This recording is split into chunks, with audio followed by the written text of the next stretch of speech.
জীবনের যে বাস্তবতার ব্যাপারে বিশ্বাসী অবিশ্বাসী নির্বিশেষে প্রতিটি মানুষ নিশ্চিত তা হচ্ছে মৃত্যু। আমরা জীবনযাত্রায় ব্যস্ত হয়ে পড়ি, দায়িত্ব পালনের জন্য ছুটে বেড়াই এখান থেকে ওখানে। দিন শেষে ক্লান্ত শরীর নিয়ে ঘরে ফিরে চোখ দুটো বন্ধ করে চলে যাই ঘুমের জগতে। আমরা কি চোখ দুটো খুলতে পারবো? যেই ভবিষ্যৎ নিয়ে আমাদের সব চিন্তা দুশ্চিন্তা, সেই ভবিষ্যৎ কি আমাদের কাছে ধরা দেবে? একদিন পরিবারের কোনো সদস্য বা কাছের কোনো মানুষ চোখ বন্ধ করে দিল, আর খুলতে পারল না। আপনি হতভম্ব হয়ে গেলেন, যেন বিশ্বাসই হচ্ছে না সেই মানুষটা সত্যি সত্যি চিরতরে আপনার কাছ থেকে চলে গেছে। অন্তরটা যেন অবশ হয়ে গিয়েছে। মরদেহটাকে গোসল করানো হলো, দাফন করা হলো।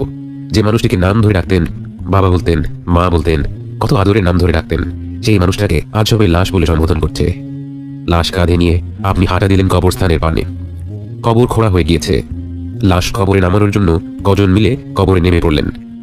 বুকটা ধড়ফড় করে ওঠে, চারিদিকে মাটি যেন চেপে ধরেছে। বাকিদের দেখে কিছুটা সাহস পেলেন। লাশ কবরে নামিয়ে নিলেন। এবার আপন সেই মানুষটিকে সেই অন্ধকার গর্তে রেখে আপনার উঠে আসার পালা। নিজ হাতে মাটি নিয়ে সেই মানুষটির উপর ফেললেন।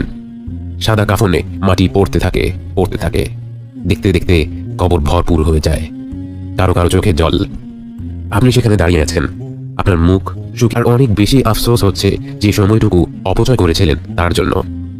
যতটুকু সময় বাকি আছে তা অপচয় করা যাবে না।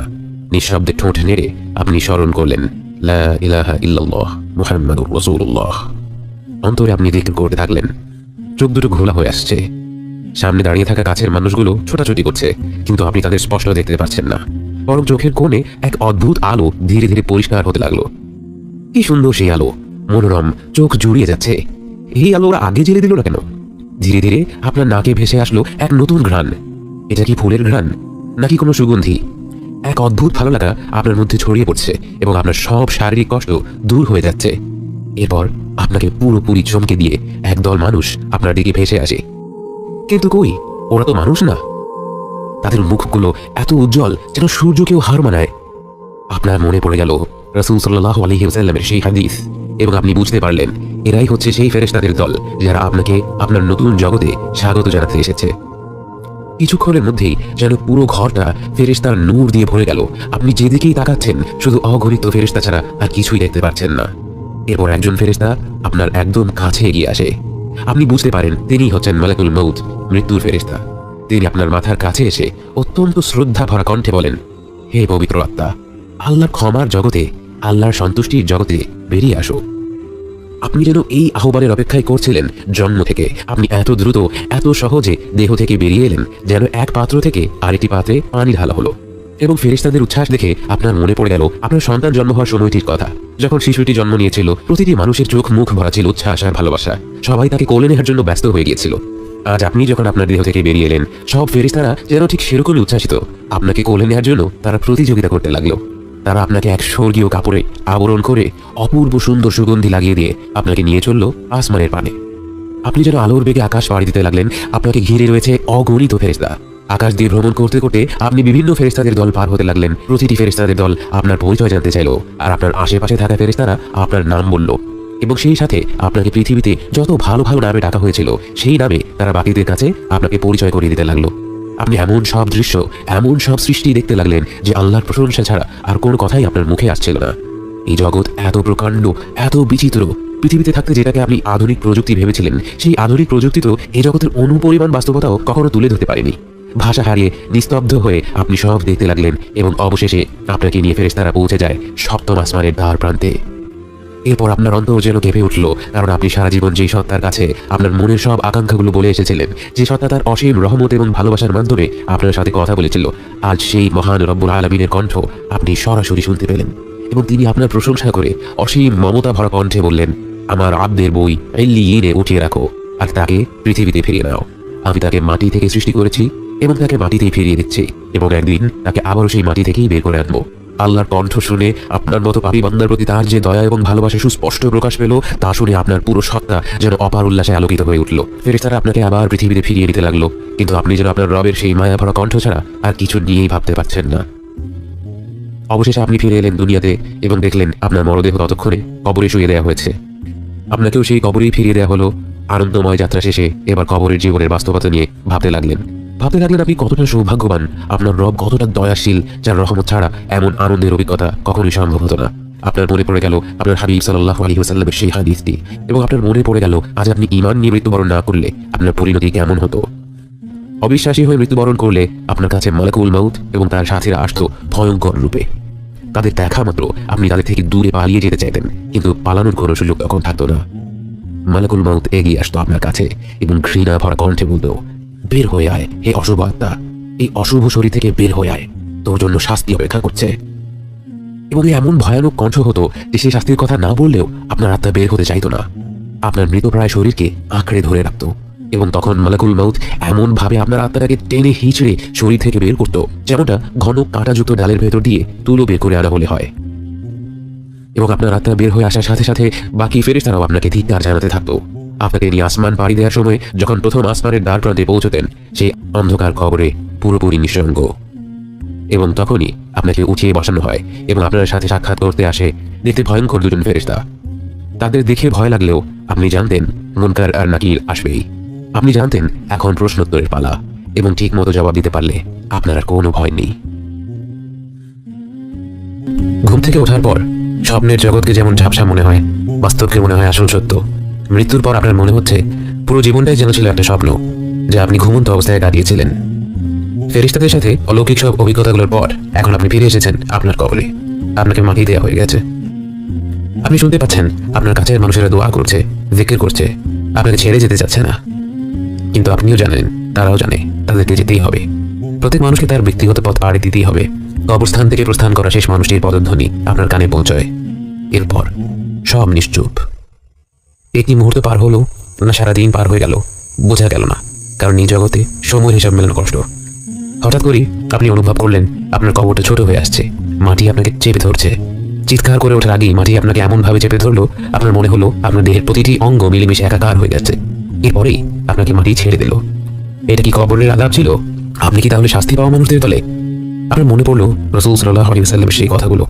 তিনি বলেছিলেন, যদি মাটির এই চাপ থেকে কেউ বাঁচত, সে হতো সাআদ ইবনে মুআদ রাদিয়াল্লাহু আনহু। যে সাআদ ইবনে মুআদের মৃত্যুতে আল্লাহর আরশ কেঁপে উঠেছিল, যে সাআদ ইবনে মুআদের জানাজায় শরীক হতে 70,000 ফেরেশতা পৃথিবীতে নেমে এসেছিল, সেই সাআদ ইবনে মুআদকেও মাটি চেপে ধরেছিল, কারণ এটাই আল্লাহর হুকুম।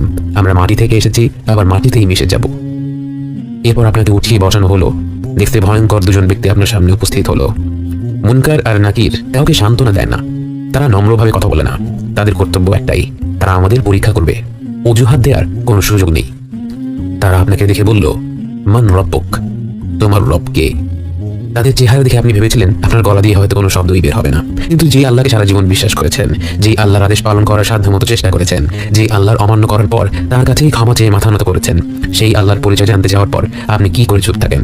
আপনার ঠোঁট আর জিহ্বা যেন আপনার মস্তিষ্কের অপেক্ষা না করেই বলে উঠল, আমার রব আল্লাহ।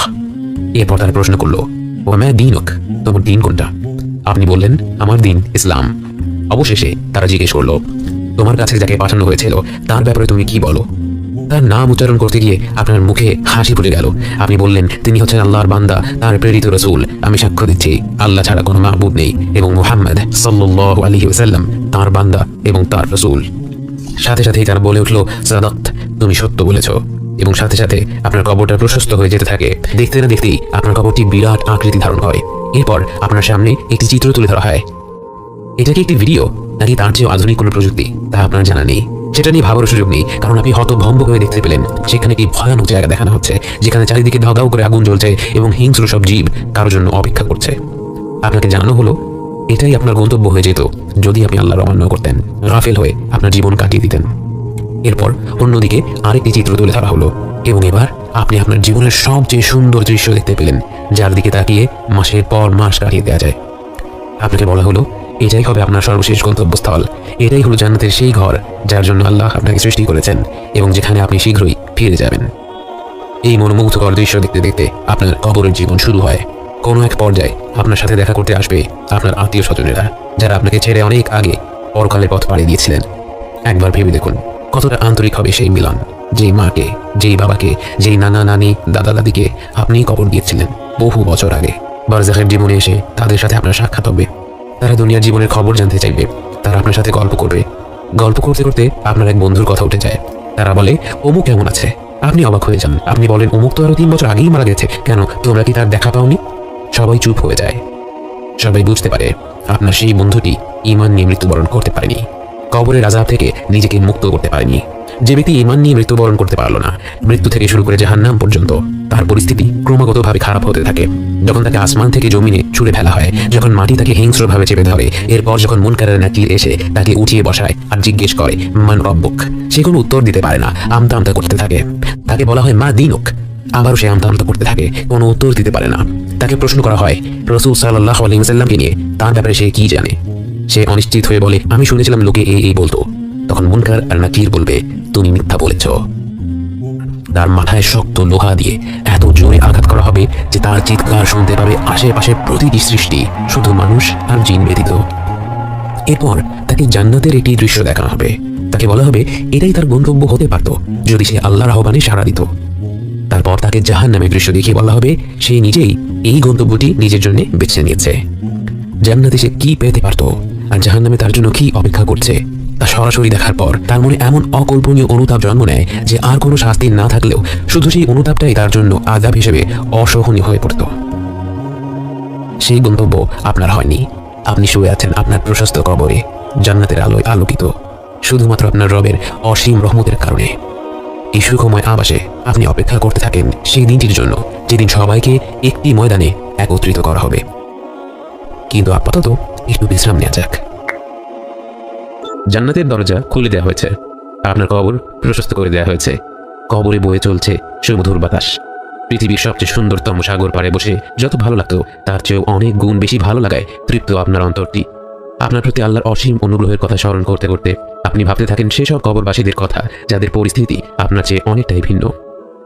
আপনার মনে পড়ে যায় রাসূল সাল্লাল্লাহু আলাইহি ওয়াসাল্লামের কথা। তিনি কবরের নানা ধরনের আযাবের কিছু বিবরণ দিয়ে গিয়েছিলেন যেন আমরা সকলে সতর্ক থাকি। বুখারীর হাদিসে আছে রাসূল সাল্লাল্লাহু আলাইহি ওয়াসাল্লাম একদিন স্বপ্নের মাধ্যমে কবরের আযাবের কিছু উদাহরণ দেখেছিলেন যা তিনি আমাদের শেখানোর উদ্দেশ্যে বর্ণনা করেছেন। রাসূল সাল্লাল্লাহু আলাইহি ওয়াসাল্লাম দেখলেন দুজন লোক এসে তার দুহাত ধরে তাকে জেরুজালেমের দিকে নিয়ে যাচ্ছে।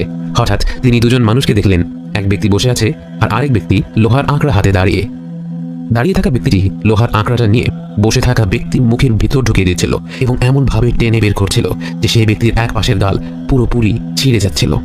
এরপর সে একইভাবে তার অন্য গালে আঘাত করছিল এবং ততক্ষণে প্রথম গালটি আবার ঠিক হয়ে যাচ্ছিল। এভাবে করে তার শাস্তি চলতে থাকলো। রাসূল সাল্লাল্লাহু আলাইহি ওয়াসাল্লাম জানতে চাইলেন এসব কেন হচ্ছে। তখন তার সাথী ফেরেশতারা বলল চলুন চলুন, অর্থাৎ ব্যাখ্যা পরে হবে। এরপর তিনি চিত হয়ে শুয়ে থাকা এক ব্যক্তির পাশে এসে উপস্থিত হলেন। তার মাথার কাছে পাথর হাতে এক ব্যক্তি দাঁড়িয়ে পাথরটা দিয়ে তার মাথা চূর্ণ বিচূর্ণ করে দিচ্ছিল। নিক্ষিপ্ত পাথরটি দূরে গড়িয়ে যাওয়ার ফলে নিক্ষেপকারী ব্যক্তি তা তুলে নিয়ে শুয়ে থাকা ব্যক্তির কাছে ফিরে আসতে আসতেই তার মাথা আবার আগের মতো জোড়া লেগে যাচ্ছিল। এভাবে বারবার তার মাথা ভেঙে চুরমার হতে লাগলো। রাসূল সাল্লাল্লাহু আলাইহি ওয়াসাল্লাম আবারও জিজ্ঞেস করলেন এই লোকটি কে। ফেরেশতারা আবারও বলল চলুন চলুন, অর্থাৎ ব্যাখ্যা পরে হবে। এরপর তারা একটি গর্তে পৌঁছলেন যা অনেকটা তন্দুরের মতো। গর্তের গভীরে আগুন জ্বলছিল। সেই গর্তে ছিল অসংখ্য উলঙ্গ নরনারী। আগুনটা নিচ থেকে তাদের কাছে ধেয়ে আসছিল আর তারা জোরে চিৎকার করে উঠছিল। আবারও রাসূল সাল্লাল্লাহু আলাইহি ওয়াসাল্লাম তাদের ব্যাপারে প্রশ্ন করলেন। আবারও ফেরেশতারা বলল চলুন চলুন। এরপর তারা একটি নদীর কাছে এসে হাজির হলেন যেখান দিয়ে বয়ে চলছিল রক্ত। সেই রক্তের নদীর মাঝখানে দাঁড়ানো ছিল একটি লোক। নদীর তীরে একজন দাঁড়িয়ে ছিল এবং তার সামনে ছিল একটি পাথর।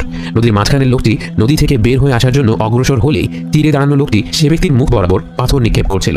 এতে সে আগের জায়গায় ফিরে যাচ্ছিল। এমনভাবে সে যতবার তীরে উঠে আসতে চেষ্টা করে ততবার সেই ব্যক্তি তার মুখ বরাবর পাথর নিক্ষেপ করে আগের জায়গায় ফিরে যেতে বাধ্য করে। এরপর নবীজি সাল্লাল্লাহু আলাইহি ওয়াসাল্লাম আরও বেশ কিছু আশ্চর্য দৃশ্য দেখলেন এবং সবশেষে আবারও তিনি যা যা দেখলেন সেগুলোর ব্যাখ্যা জানতে চাইলেন। তখন ফেরেশতারা বলল আপনি প্রথমে যে ব্যক্তির গাল ছিঁড়ে ফেলার দৃশ্য দেখলেন সে একজন মিথ্যাবাদী, মিথ্যা কথা বলে বেড়াতো। তার বলা মিথ্যা কথা ক্রমাগত বর্ণিত হয়ে দূর দূরান্তে পৌঁছে যেত। কিয়ামত পর্যন্ত সে কবরে এভাবে শাস্তি পেতে থাকবে। যে ব্যক্তিকে পাথর মেরে মাথা ভেঙে ফেলা হচ্ছিল সে এমন ব্যক্তি যাকে আল্লাহ কোরআনের শিক্ষা দান করেছিলেন, কিন্তু সে রাতের বেলায় কোরআন না পড়েই ঘুমিয়ে যেত এবং দিনের বেলায় কোরআন অনুযায়ী আমল করত না। সেও কিয়ামত পর্যন্ত এভাবে শাস্তি পেতে থাকবে।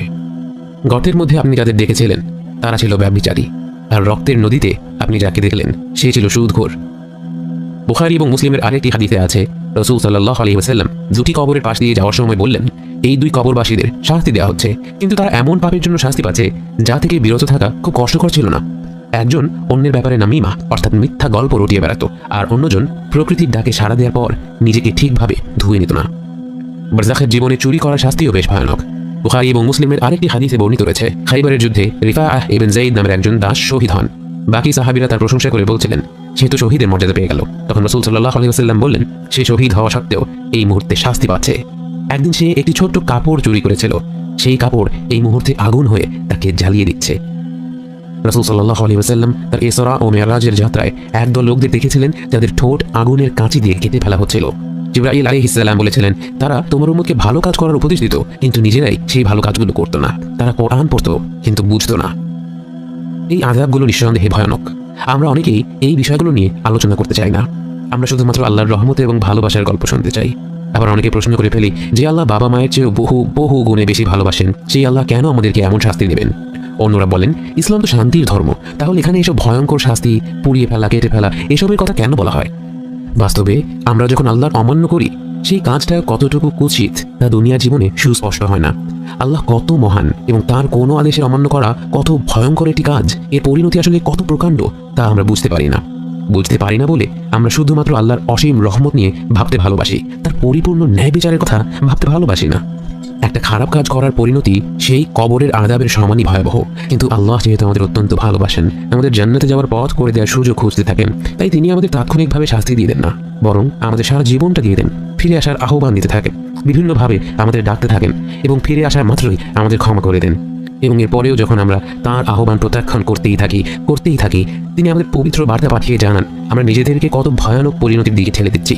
অথচ আমরা সেই পরিণতির ভয়াবহতা থেকে শিক্ষা না নিয়ে বলি, আমাকে এত ভয়ঙ্কর কথা কেন বলা হচ্ছে, এত শাস্তি, এত কষ্টের চিত্র কেন তুলে ধরা হচ্ছে? এই চিত্র তুলে ধরার পেছনেই যে এক অসীম মমতা রয়েছে, অসীম রহমত রয়েছে, তা আমরা বুঝতেই চাই না। তবে একটা দিন আসবে যেদিন প্রত্যেকটি মানুষ সত্যকে বুঝতে পারবে, বাস্তবতা তার পূর্ণাঙ্গ রূপ ধারণ করে মানব জাতির সামনে হাজির হবে। কিয়ামতের দিবস, বিচার দিবস, বহু নামে পরিচিত সেই দিনটি নিয়ে আলোচনা হবে পরবর্তী পর্বগুলোতে। পবিত্র কোরআনে কয়েকটি বিষয়ে বিশেষ জোর দেওয়া হয়েছে। কয়েক পৃষ্ঠা পরপরই সেই কথাগুলো আমাদের মনে করিয়ে দেওয়া হয়েছে। এর মধ্যে একটি বিষয় হচ্ছে কিয়ামতের দিবস। কোরআন পড়লে আমাদের মনে প্রশ্ন জাগতে পারে, আল্লাহ এত ঘন ঘন এই দিনটির কথা কেন বলেছেন? সেই প্রশ্নের উত্তর পেয়ে যাই নিজেদের দিকে তাকালেই। যে দিনটি হবে মানব জাতির জন্য সবচেয়ে কঠিন দিন, যেদিন ক্ষুদ্রতম বিষয়গুলো মেপে দেখা হবে, ফয়সালা করা হবে, সেই দিনটি নিয়ে আমরা কতটুকুই ভাবার সময় পাই? বাস্তবতা হচ্ছে আমরা শেষ জামানে বাস করছি, কিয়ামত ঘনিয়ে আসছে। রাসূল সাল্লাল্লাহু আলাইহি ওয়াসাল্লাম বিভিন্ন হাদিসে কিয়ামতের কিছু আলামতের কথা উল্লেখ করেছেন। উলামারা এই আলামতগুলোকে দুই ভাগে ভাগ করেন, বড় এবং ছোট। ছোট আলামত অনেক রয়েছে, যার মধ্যে অন্যতম হলো রাসূল সাল্লাল্লাহু আলাইহি ওয়াসাল্লামের মৃত্যু। 1400 বছর আগে ঘটে যাওয়া এই ঘটনা যখন কিয়ামতের একটি সুস্পষ্ট নিদর্শন হিসেবে উল্লেখ করা হয়েছে, আমরা বুঝতে পারি আমরা কিয়ামতের কত কাছে চলে এসেছি। এছাড়া রাসূল সাল্লাল্লাহু আলাইহি ওয়াসাল্লাম আরো অনেকগুলো চিহ্ন উল্লেখ করেছেন, যার মধ্যে রয়েছে অভাবী বেদুইনরা উঁচু অট্টালিকা বানানোর প্রতিযোগিতা করবে, মানুষের মধ্যে পরস্পরের উপর বিশ্বাস উঠে যাবে, সুদ এমনভাবে বৃদ্ধি পাবে যে কোনো ব্যক্তি এর থেকে পুরোপুরি মুক্ত হতে পারবে না, মদ্যপান বেড়ে যাবে, জিনা বেড়ে যাবে, ভূমিকম্প বেড়ে যাবে, হত্যাকাণ্ড এমনভাবে বৃদ্ধি পাবে যে যে ব্যক্তি হত্যা করছে এবং যাকে হত্যা করা হচ্ছে দুজনের একজনও জানবে না হত্যার উদ্দেশ্যটা আসলে কি। নারীরা কাপড় পরিধান করা সত্ত্বেও বিবস্ত্র হবে, মিথ্যা সাক্ষ্য দেওয়ার প্রচলন থাকবে, জন্তু জানোয়ারেরা এবং নিষ্প্রাণ বস্তু মানুষের সাথে কথা বলবে এবং সবচেয়ে নিম্ন স্তরের লোকেরা সমাজের নেতা হয়ে যাবে। এছাড়াও কিয়ামতের আরো অনেক ছোট আলামত আমরা বিভিন্ন হাদিসে পেয়ে থাকি, কিন্তু কিয়ামতের বড় আলামত হলো হচ্ছে 10টি। মানব জাতির জন্য কিয়ামতের সবচেয়ে ভয়ঙ্কর আলামত, এমনকি মানব ইতিহাসের সবচেয়ে কঠিন ফিতনা হবে দাজ্জাল। দাজ্জাল 40 দিন পৃথিবীতে রাজত্ব করবে। এর মধ্যে প্রথম দিনটি মনে হবে 1 বছরের সমান, দ্বিতীয় দিনটি মনে হবে 1 মাসের সমান, তৃতীয় দিনটি মনে হবে 1 সপ্তাহের সমান এবং বাকি দিনগুলো সাধারণ দিনের সমানই মনে হবে। যদিও শুনলে 40 দিন খুব বেশি সময় মনে হয় না, বাস্তবে দাজ্জাল হবে প্রতিটি মুমিনের জন্য সবচেয়ে বড় ফিতনা। আল্লাহ আযজা ওয়া জাল্লা দাজ্জালকে এমন সব শক্তি দেবেন যে প্রকৃত ঈমানদার ছাড়া অন্য কেউ তার আহ্বান অগ্রাহ্য করতে পারবে না। তাই রাসূল সাল্লাল্লাহু আলাইহি ওয়াসাল্লাম আমাদেরকে দাজ্জালের ফিতনা থেকে রেহাই পাওয়ার দোয়া শিখিয়েছেন এবং আরো বলেছেন, যে ব্যক্তি সূরা কাহফের প্রথম 10টি আয়াত মুখস্থ করবে সেটা তাকে দাজ্জালের ফিতনা থেকে রক্ষা করবে। এরপর ঈসা আলাইহিস সালাম পৃথিবীতে ফিরে আসবেন। তিনি সুশাসন প্রতিষ্ঠা করবেন, শিরক ধ্বংস করবেন এবং ইসলামকে প্রতিষ্ঠিত করবেন। সেই সাথে তিনি দাজ্জালের সাথে যুদ্ধ করে তাকে হত্যা করবেন। এরপরে ইয়াজুজ এবং মাজুজ পৃথিবীতে ছড়িয়ে পড়বে এবং ঈসা আলাইহিস সালাম তাদের বিরুদ্ধে কঠিন যুদ্ধে লিপ্ত হবেন এবং অবশেষে তাদের ধ্বংস করবেন। এরপর ঈসা আলাইহিস সালাম শান্তিপূর্ণ অবস্থা প্রতিষ্ঠিত করবেন এবং মৃত্যুবরণ করবেন। কিয়ামতের আগে কিছু বড় ধরনের প্রাকৃতিক নিদর্শনও দেখা যাবে। সূর্য পশ্চিম দিক থেকে উদয় হবে, 3টি প্রকাণ্ড ভূমিকম্প হবে। এর একটি হবে পূর্বাঞ্চলে, একটি পশ্চিমে এবং আরেকটি আরব অঞ্চলে। আরেকটি প্রাকৃতিক আলামত হবে 40 দিনের জন্য একটি গাঢ় ধোঁয়ায় গোটা পৃথিবী ছেয়ে যাবে। এতে বিশ্বাসী এবং অবিশ্বাসী নির্বিশেষে প্রত্যেকে আক্রান্ত হবে।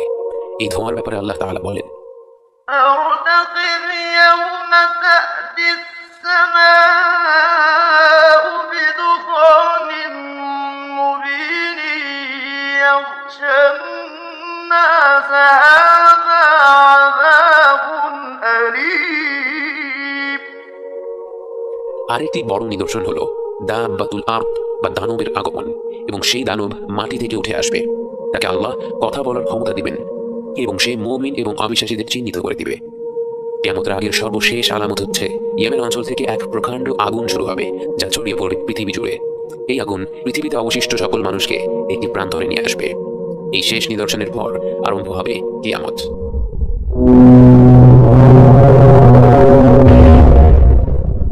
কিয়ামত শুরু হবে হঠাৎ করে। যারা কোনো বিষয়ে আলোচনা করছিল তারা তাদের আলোচনা শেষ করার সময় পাবে না। কেউ তার পরিবার পরিজনদের সতর্ক করার সুযোগ পাবে না। যে দুজন ব্যক্তি কোনো লেনদেন করছিল তারা তাদের লেনদেন শেষ করার সুযোগ পাবে না। যে ব্যক্তি ঘরে দুধ নিয়ে যাচ্ছিল সে সেই দুধের স্বাদ পাবে না। যে ব্যক্তি মুখে খাবার তুলছিল সে সেই খাবার মুখে দিতে পারবে না। হঠাৎ করে ইসরাফিল আলাইহিস সালামের সিংহার শব্দে আরম্ভ হয়ে যাবে কিয়ামত। এই শব্দের সাথে সাথে আসমান এবং জমিনের প্রতিটি সৃষ্টি মৃত্যুবরণ করবে, শুধু আল্লাহর নির্ধারিত কয়েকজন বান্দা ব্যতীত। গোটা আকাশমণ্ডলী বিস্ফোরিত হবে, পাহাড় পর্বত ধসে পড়বে, সমুদ্রগুলো প্রজ্বলিত হবে। আমরা মহাবিশ্ব বলতে যা বুঝি তা সম্পূর্ণরূপে পরিবর্তিত হয়ে যাবে।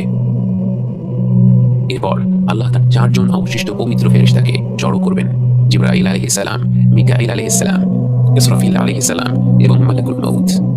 আল্লাহ মালাকুল মউতকে বলবেন একে একে মিকাইল আলাইহিস সালাম, ইসরাফিল আলাইহিস সালাম এবং সবশেষে জিবরাইল আলাইহিস সালামের রূহ নিয়ে নিতে। পরিশেষে আল্লাহ মালাকুল মউতকে হুকুম করবেন মৃত্যুবরণ করার জন্য, এবং স্বয়ং মালাকুল মউত মৃত্যুবরণ করবে। كل من عليها فان ويبقى وجه ربك ذو الجلال والإكرام এরপর আল্লাহ নিজেই নিজেকে প্রশ্ন করবেন, আজকে সব কর্তৃত্ব কার জন্য? তাকে উত্তর দেওয়ার জন্য কেউ থাকবে না। তখন তিনি নিজেই নিজেকে উত্তর দেবেন, লিল্লাহিল ওয়াহিদিল কাহ্হার, আল্লাহর জন্য যিনি এক মহাপরাক্রান্ত। আল্লাহ তার অসীম জ্ঞান অনুযায়ী বিচার দিবসের জন্য পৃথিবীকে এক প্রকাণ্ড সমতল ভূমিতে পরিণত করবেন। যদিও সেই ভূমি হবে বিরাট, বিচার দিবসের দিন সেখানে জড়ো হবে সময়ের শুরু থেকে শেষ পর্যন্ত জন্ম নেওয়া প্রতিটি মানুষ, জিন ও জীবজন্তু। তাই সেই পুরো ভূমিটি ভরপুর হয়ে যাবে। সেই সমতল ভূমিতে গেঁথে আছে হাজার হাজার বছর ধরে কবর দিয়ে আসা মরদেহগুলোর মেরুদণ্ডের একটি ক্ষুদ্র কণা। আল্লাহ সেই ভূমিতে এক বিশেষ বৃষ্টি পাঠিয়ে দেবেন। সেই বৃষ্টির পানি পেয়ে প্রাচীন সেই দেহগুলোর নিশ্চিহ্ন প্রায় অবশিষ্ট অংশ থেকে ধীরে ধীরে বেড়ে উঠবে এক নতুন দেহ। বারজাখের জীবনের ঘুমন্ত আত্মা জেগে উঠবে এই নতুন শরীরে। আবারও সিংহায় ফু দেয়া হলো, কারণ ততক্ষণে ফেরেশতাদের পুনরুজ্জীবিত করা হয়ে গেছে। আবারও এক প্রকাণ্ড শব্দে কেঁপে উঠবে নতুন এই সমতল পৃথিবী। সেই কম্পনের সাথে সাথে আপনি হাত পা ছুঁড়ে বেরিয়ে আসবেন মাটি থেকে। চোখ মুখ থেকে ধুলা মুছে আপনি চারিদিকে তাকাচ্ছেন। অনেক অনেক গভীর ঘুম থেকে উঠে সবকিছু নতুন লাগছে, সবকিছু আশ্চর্যজনক লাগছে। আপনার চারিপাশে অগণিত মানুষের ভিড়, মানুষ, জিন, পশু পাখি, ফেরেশতা চারিদিকে ছোটাছুটি। আপনিও বাকিদের সাথে ছুটতে শুরু করেন। বুঝতে পারেন বিচার দিবস শুরু হয়ে গেছে। বিচার দিবস শুরু হয়ে গেছে। আপনি ছুটে যাচ্ছেন কোনো এক গন্তব্যে। আপনার চারিপাশে অগণিত মানুষ, জিন ও পশু পাখিরাও ছুটছে। উত্তপ্ত গরম, সূর্যটা যেন একেবারে কাছে চলে এসেছে। কত দূর দৌড়ে চলেছেন আপনি জানেন না, কিন্তু অবশেষে সবাই থেমে যায়, সারিবদ্ধ হয়ে দাঁড়িয়ে যায়। এত বিশৃঙ্খলার মাঝেও চারিদিকে তাকিয়ে মনে হচ্ছিল মানুষ নির্দিষ্ট দলে দলেই একত্র হয়ে দাঁড়িয়েছে। একদল লোক দূরে দাঁড়িয়েছিল। সূর্যের নির্দয় তাপের কারণে তাদের সারা শরীর থেকে অনবরত ঘাম ঝরে যাচ্ছিল। সেই ঘাম মাটিতে জমা হতে হতে তাদের টাকনু পর্যন্ত ঘামে ডুবে গিয়েছিল। তাদের থেকে আরেকটু দূরে আরেক দল লোকেরা আরো বেশি ঘাম ছিল। তাদের ঘাম এত বেশি হচ্ছিল যে তারা নিজেদের ঘামে হাঁটু পর্যন্ত ডুবেছিল। এই পরিমাণ আস্তে আস্তে বাড়তে থাকলো এবং কেউ কেউ কোমর পর্যন্ত ডুবেছিল, কেউ কেউ বুক পর্যন্ত, কেউ কেউ গলা পর্যন্ত, আর কেউ কেউ পুরোপুরি ডুবেছিল। রাসূল সাল্লাল্লাহু আলাইহি ওয়াসাল্লামের প্রতিটি বক্তব্যের মতো এই বক্তব্যটিও সত্য প্রমাণিত হলো। তিনি আমাদের বলে রেখেছিলেন, হাসরের ময়দানে মানুষ তার পাপ অনুযায়ী ঘামতে থাকবে এবং এক এক দলের লোকের পরিণতি এক এক রকম হবে। আরেকটু দূরে আপনি দেখতে পেলেন একদল নিষ্পাপ শিশু, কিন্তু তাদের চুলগুলো পেকে গিয়েছে। তারা নিজেরা শৈশবেই মৃত্যুবরণ করেছিল। বিচার দিবসে আসলে তাদের ভয় পাওয়ার কোনো কারণ নেই, কিন্তু সেই মুহূর্তে গোটা মানব জাতিকে এমন কঠিন পরিস্থিতির মধ্যে দিয়ে যেতে দেখে এই নিষ্পাপ শিশুরাও এতটা উদ্বিগ্ন হয়ে পড়েছিল যে তাদের চুল পেকে গিয়েছিল, ঠিক যেমনটা আল্লাহ পবিত্র কোরআনে বলেছেন। فكيف تتقون إن كفرتم يوما يجعل الولدان شيبا। এত উদ্বেগ, উৎকণ্ঠা, এত আহাজারি আর হাহাকার, এত অস্থিরতা আর এত কষ্টের মাঝে আপনি এত শান্তভাবে সবকিছু পর্যবেক্ষণ করছেন, বিষয়টি লক্ষ্য করে আপনি নিজেই চমকে গেলেন। আপনার আশপাশের মানুষগুলো যথেষ্ট শান্তিপূর্ণ অবস্থায় দাঁড়িয়ে আছে। তখনই আপনি লক্ষ্য করলেন আপনারা যে জায়গাটিতে দাঁড়িয়ে আছেন সেখান থেকে শুরু করে একটি বিশাল অংশ জুড়ে একটি নির্মল ছায়া বিরাজ করছিল। শুধু ছায়াই নয়, সেই ছায়ার সাথে সঙ্গী হয়ে এক অদ্ভুত প্রশান্তি খেলা করছিল সেখানে। আপনার মনে পড়ে যায় রাসূল সাল্লাল্লাহু আলাইহি ওয়াসাল্লামের সেই বাণী, 4 ধরনের মানুষকে আল্লাহ তার ছায়ায় আশ্রয় দেবেন এমন একদিনে যেদিন তার ছায়া ব্যতীত আর কোনো ছায়া থাকবে না। তারা হলো ন্যায়পরায়ণ নেতা, যে যুবক বা যুবতী তরুণ বয়স থেকেই আল্লাহর ইবাদত করে বড় হয়েছে, যে ব্যক্তির হৃদয় মসজিদের সাথে সম্পৃক্ত, যে দুজন ব্যক্তি শুধুমাত্র আল্লাহর ওয়াস্তে একে অপরকে ভালোবাসে, দেখা করে এবং বিদায় নেয়, যে ব্যক্তিকে সমাজের একজন প্রতিষ্ঠিত নারী জেনার আমন্ত্রণ জানায় কিন্তু সে সেটা প্রত্যাখ্যান করে, যে ব্যক্তি দান করার সময় তা এমনভাবে গোপন করে যে তার বাঁ হাত জানে না ডান হাত কি দান করেছে, এবং যে ব্যক্তি গোপনে আল্লাহর কথা স্মরণ করে এবং তার চোখ ভিজে যায়। এর বাইরেও আল্লাহ রাসূল সাল্লাল্লাহু আলাইহি ওয়াসাল্লাম বিভিন্ন মানুষের কথা বলেছিলেন যারা তাদের ভালো কাজগুলোর জন্য কিয়ামতের দিন আল্লাহর আরশের ছায়ায় জায়গা পাবে। যেমন ঋণগ্রস্ত ব্যক্তির ঋণ শোধ করার সময় বৃদ্ধি করে দেয়া, আল্লাহর রাস্তায় যুদ্ধ করা, এতিমদের দেখাশোনা করা, আল্লাহর রাস্তায় ব্যয় করা, সুন্দর আচরণ করা ইত্যাদি। আপনি জানেন না কোন ভালো কাজগুলোর জন্য আজকে আপনি আল্লাহর আরশের ছায়ায় স্থান পেয়েছেন, কিন্তু আপনি আশ্চর্য হয়ে দেখছেন কিভাবে একই হাসরের ময়দানে ভিন্ন ভিন্ন মানুষের কত ভিন্ন ভিন্ন অভিজ্ঞতা। কয়েক দল লোকের চেহারা দেখে মনে হচ্ছে তারা বছরের পর বছর ধরে এই হাসরের ময়দানে দাঁড়িয়ে আছে, শরীর থেকে ঘাম ঝরছে, তৃষ্ণার ছাপ চোখে মুখে ছেয়ে আছে। অন্যদিকে যারা আল্লাহর আরশের ছায়ায় দাঁড়িয়ে আছে তাদের দেখে মনে হচ্ছে তাদেরকে হয়তো কয়েক মুহূর্ত আগেই পুনরুজ্জীবিত করা হয়েছে। আপনার মনে পড়ে যায় আল্লাহ তাআলা বলেন, تعرج الملائكة والروح إليه في يوم كان مقداره 50,000 سنة। অবিশ্বাসীদের জন্য সেই দিনটি মনে হবে 50,000 বছরের সমান, কিন্তু সেই একই দিন আল্লাহর নিয়ামত প্রাপ্ত বান্দাদের কাছে মনে হবে যেন যোহর এবং আসরের মাঝামাঝি সময়ের সমান। তবে বিশ্বাসী অবিশ্বাসী নির্বিশেষে সেদিন প্রতিটি সৃষ্টি কিছুটা উদ্বিগ্ন থাকবে। আল্লাহ তখনও তাঁর বান্দাদের সাথে একটা কথাও বলেননি, তিনি নিশ্চয়ই রেগে আছেন। সবাই অপেক্ষা করছে বিশ্বজগতের রব, সবকিছুর স্রষ্টা, যিনি জীবনভর আমাদের সময় দিয়েছেন, আমাদের আহ্বান করে গেছেন, ভুল হলে ক্ষমা করে গেছেন, বারবার সুযোগ দিয়েছেন আমরা যেন তার দিকে ফিরে যাই। তার সেই আহ্বান অগ্রাহ্য করেছে তার কত কোটি কোটি বান্দা। আজ তিনি নিশ্চয়ই ক্ষুব্ধ। তার চূড়ান্ত বিচারের জন্য সবাই অপেক্ষা করছে। যারা নিজেদের কুকর্মের ঘামে ডুবে আছে আর যারা শান্তিময় ছায়ায় দাঁড়িয়ে আছে সবাই অপেক্ষা করছে, কিন্তু আল্লাহ কোনো কথা বলছেন না। অপেক্ষা করতে করতে সবাই তৃষ্ণা অনুভব করতে শুরু করলো, কিন্তু পানি কোথায়? যতদূর চোখ যায় শুধু সমতল ভূমি।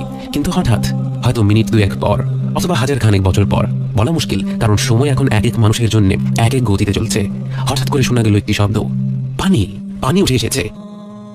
নির্মম মরুভূমির ন্যায় এই জলশূন্য ময়দানের একটি বিরাট জায়গা জুড়ে পানি উঠে এলো। তৈরি হলো এক বিরাট পুকুর, কিন্তু এমন এক পুকুর যা কল্পনাকেও হার মানায়। এত বিশাল এক পুকুর, চারপাশে কোটি কোটি তৃষ্ণার্ত মানুষের তো সেখানে হুমড়ি খেয়ে ঝাঁপিয়ে পড়ার কথা, কিন্তু না, কেউ নড়তে পারছে না, অনুমতি নেই। এই পানি শুধুমাত্র বিশ্বাসীদের জন্য। প্রতিটি মুমিন ব্যক্তি তার জায়গা থেকে সেই পুকুরের দিকে এগিয়ে যেতে থাকে। আপনি হেঁটে যাচ্ছেন, বাকি মুমিনদের মতো আপনার মুখ, আপনার হাত, আপনার পা, অজু করার সময় যে অঙ্গগুলো জীবনভর ধুয়ে এসেছেন, প্রতিটি অঙ্গ থেকে এক অলৌকিক নূর বের হচ্ছে। গোটা মানব জাতি সেদিন আফসোস করবে, কেন আজ তারা এই দলের অংশ হতে পারল না। এই দলে রয়েছে সেই নিষ্পাপ পরিবার যাদের ঘরবাড়ি গুঁড়ো করে দিয়েছিল জালিম নেতারা। সেই জালিম নেতা তখন দাঁড়িয়ে দেখছে উজ্জ্বল সেই মুখগুলো হাস্যোজ্জ্বল ভঙ্গিতে এগিয়ে যাচ্ছে পুকুর পানে।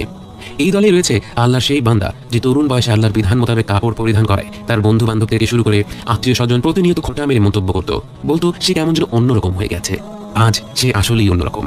আজ সে হেঁটে চলছে সেই পুকুর পানে, আর বাকিরা অসহায়ভাবে তাকিয়ে দেখছে। অনেকটা পথ হেঁটে পুকুরটির দেখা মিলল। যেদিন প্রথম সমুদ্র দেখেছিলেন, মুগ্ধ হয়ে তাকিয়েছিলেন কয়েক মিনিট। যেদিন প্রথম নিস্তব্ধ পূর্ণিমার রাতে সাগর দেখেছিলেন, মুগ্ধ হয়ে তাকিয়েছিলেন ঘণ্টাখানেক। আজ মনে হয় 50,000 বছর মুগ্ধ হয়ে কাটিয়ে দিতে পারবেন। পুকুরটিকে দেখেই যেন আপনার সব তৃষ্ণা মিটে গেল। হয়তো আপনি সেভাবেই দাঁড়িয়ে থাকতেন, হয়তো আর কোথাও যেতে চাইতেন না, কিন্তু এরপর আপনার চোখ চলে যায় পুকুর পাড়ে দাঁড়িয়ে থাকা ব্যক্তিটির দিকে। তার থেকে এত উজ্জ্বল নূর ছড়িয়ে পড়ছিল যে তাকে দেখাই কঠিন হয়ে যাচ্ছিল, কিন্তু আস্তে আস্তে আপনি তাকে দেখতে পেলেন। কাঁধ সমান ঢেউ খেলানো চুল, ঘন কালো দাড়ি, মুখে পৃথিবীর সবচেয়ে মনোমুগ্ধকর হাসি, সামনের দাঁত দুটোর মাঝে একটি ছোট্ট ফাঁক। আপনি তার দিকে তাকিয়ে আছেন এবং একটু পর বুঝতে পারলেন তিনিও আপনারই দিকে তাকিয়ে আছেন, আপনাকে ডাকছেন। পরম আনন্দের এই মুহূর্তগুলো আপনি কাটাতে লাগলেন একটি ঘোরের মধ্যে। তিনি আপনাকে নিজ হাতে সেই পুকুর থেকে পানি তুলে দিলেন, আপনি সেই পানি পান করলেন। সেই পানি পান করা মাত্রই আপনি বুঝে গেলেন আপনি আর কখনো তৃষ্ণা অনুভব করবেন না, কারণ সৃষ্টির শ্রেষ্ঠ মানুষ, আল্লাহর সবচেয়ে প্রিয় বান্দা রাসূল সাল্লাল্লাহু আলাইহি ওয়াসাল্লাম আপনাকে নিজ হাতে মহিমান্বিত হাউদে কাউসার থেকে পানি পান করিয়ে দিয়েছেন। আপনি আর কখনোই তৃষ্ণার্ত হবেন না।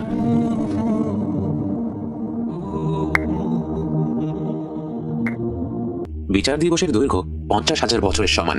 আগের আলোচনায় বলা হয়েছিল সেদিন সময় এক এক মানুষের জন্য এক এক গতিতে চলবে। বর্তমান জীবনেও এর একটা আঁচ পাওয়া যায়। আনন্দময় সময়গুলো মনে হয় চোখের পলকে পার হয়ে গেল, আর কষ্টের সময়গুলোকে মনে হয় খুব ধীর গতিতে চলছে। কিয়ামতের দিবসে এই পার্থক্যগুলো হয়ে যাবে বহু গুণে বেশি। আপনি দাঁড়িয়ে আছেন হাসরের ময়দানে, সবাই অপেক্ষা করছে বিচার প্রক্রিয়া শুরু হওয়ার জন্য, কিন্তু তা হচ্ছে না। এই দাঁড়িয়ে থাকাকেই অনেকের কাছে তাদের গোটা অস্তিত্বের সবচেয়ে বড় শাস্তি মনে হতে থাকে। যারা আল্লাহকে অবিশ্বাস করেছিল, তার রাসূল সাল্লাল্লাহু আলাইহি ওয়াসাল্লামকে অস্বীকার করেছিল, তারাও আর দাঁড়িয়ে থাকতে যাচ্ছে না। যদিও তারা অনুধাবন করতে পারছে তাদের জন্য জাহান্নাম অপেক্ষা করছে, তারপরও তারা চাচ্ছে আল্লাহ যেন বিচার প্রক্রিয়া শুরু করে দেন, এরপর যা হবার হবে। কিন্তু এভাবে দাঁড়িয়ে থাকা আর সম্ভব হচ্ছে না। মানব জাতি, জিন জাতি সহ গোটা সৃষ্টি একত্র হয়ে চলে যায় আল্লাহর সৃষ্টি করা প্রথম মানুষটির কাছে। আদম আলাইহিস সালামের কাছে জড়ো হয়ে বলে, হে আমাদের পিতা, আল্লাহ নিজ হাতে আপনাকে সৃষ্টি করেছেন, আপনি আল্লাহর কাছে শাফাআত করুন, সুপারিশ করুন, তিনি যেন বিচার প্রক্রিয়া শুরু করে দেন। আপনি নিজেই সেই ভিড়ের মধ্যে দাঁড়িয়ে আছেন, তবুও চমকে না গিয়ে পারলেন না। দুনিয়ার জীবনে হাজার হাজার বছর ধরে বিভক্ত হওয়া মানুষ আজ এক হয়ে গেছে, এক সুরে একটাই দাবি করছে। তারা জান্নাত চাইছে না, ক্ষমাও চাইছে না, তারা চাচ্ছে এই অনিশ্চয়তা থেকে পরিত্রাণ, এই অসহনীয় অপেক্ষার অবসান। আপনার কাছে যদিও মনে হচ্ছে সবকিছু বেশ তাড়াতাড়ি আগাচ্ছে, আপনি বুঝতে পারেন অনেকের কাছে হয়তো মনে হচ্ছে তারা হাজার হাজার বছর ধরে শুধু দাঁড়িয়েই আছে। আদম আলাইহিস সালাম সকলের আবেদন শুনলেন। প্রত্যেকটি মানুষই তার সন্তান। নিজ সন্তানদের আকুল আবেদন শোনার পরেও তিনি তাদের কথায় রাজি হতে পারলেন না। তিনি সেদিন বহু বছর আগে তার করা একটি ভুলের কথা চিন্তা করছিলেন, যে ভুলের কারণে তিনি জান্নাত থেকে বহিষ্কৃত হয়েছিলেন, যে ভুলের শাস্তি তিনি পেয়ে গিয়েছিলেন। কিন্তু তিনি জানেন আজ বিচার দিবসে আল্লাহ অত্যন্ত রেগে আছেন। তাই তিনি তার সেই একটি ভুল নিয়ে এতটাই চিন্তিত যে তিনি তার সন্তানদের ফিরিয়ে দিয়ে বললেন, আমি এ কাজ করতে পারবো না, তোমরা অন্য কারো কাছে যাও, তোমরা নূহের কাছে যাও। গোটা মানব জাতি তখন নূহ আলাইহিস সালামকে খুঁজে বের করে, তার কাছে গিয়ে একই আবদার করে আল্লাহর কাছে যেন তিনি একটু সুপারিশ করেন বিচার প্রক্রিয়া শুরু করার জন্য। কিন্তু আদম আলাইহিস সালামের মতো নূহ আলাইহিস সালামও সেদিন নিজের পরিণতি নিয়ে এতটা উদ্বিগ্ন, তিনি তাদের ফিরিয়ে দিলেন। এভাবে করে গোটা সৃষ্টি এক নবী থেকে আরেক নবীর কাছে যেতে থাকে, একই অনুরোধ করতে থাকে। কোনো নবী বাকি থাকে না। ইব্রাহিম আলাইহিস সালাম, মূসা আলাইহিস সালাম, ঈসা আলাইহিস সালামও তাদের ফিরিয়ে দিলেন। অবশেষে সৃষ্টির শুরু থেকে শেষ পর্যন্ত প্রতিটি মানুষ ও জিন জড়ো হয় মহাবিশ্বের জন্য রহমত হিসেবে প্রেরিত মুহাম্মদ ইবনে আব্দুল্লাহ সাল্লাল্লাহু আলাইহি ওয়াসাল্লামের কাছে।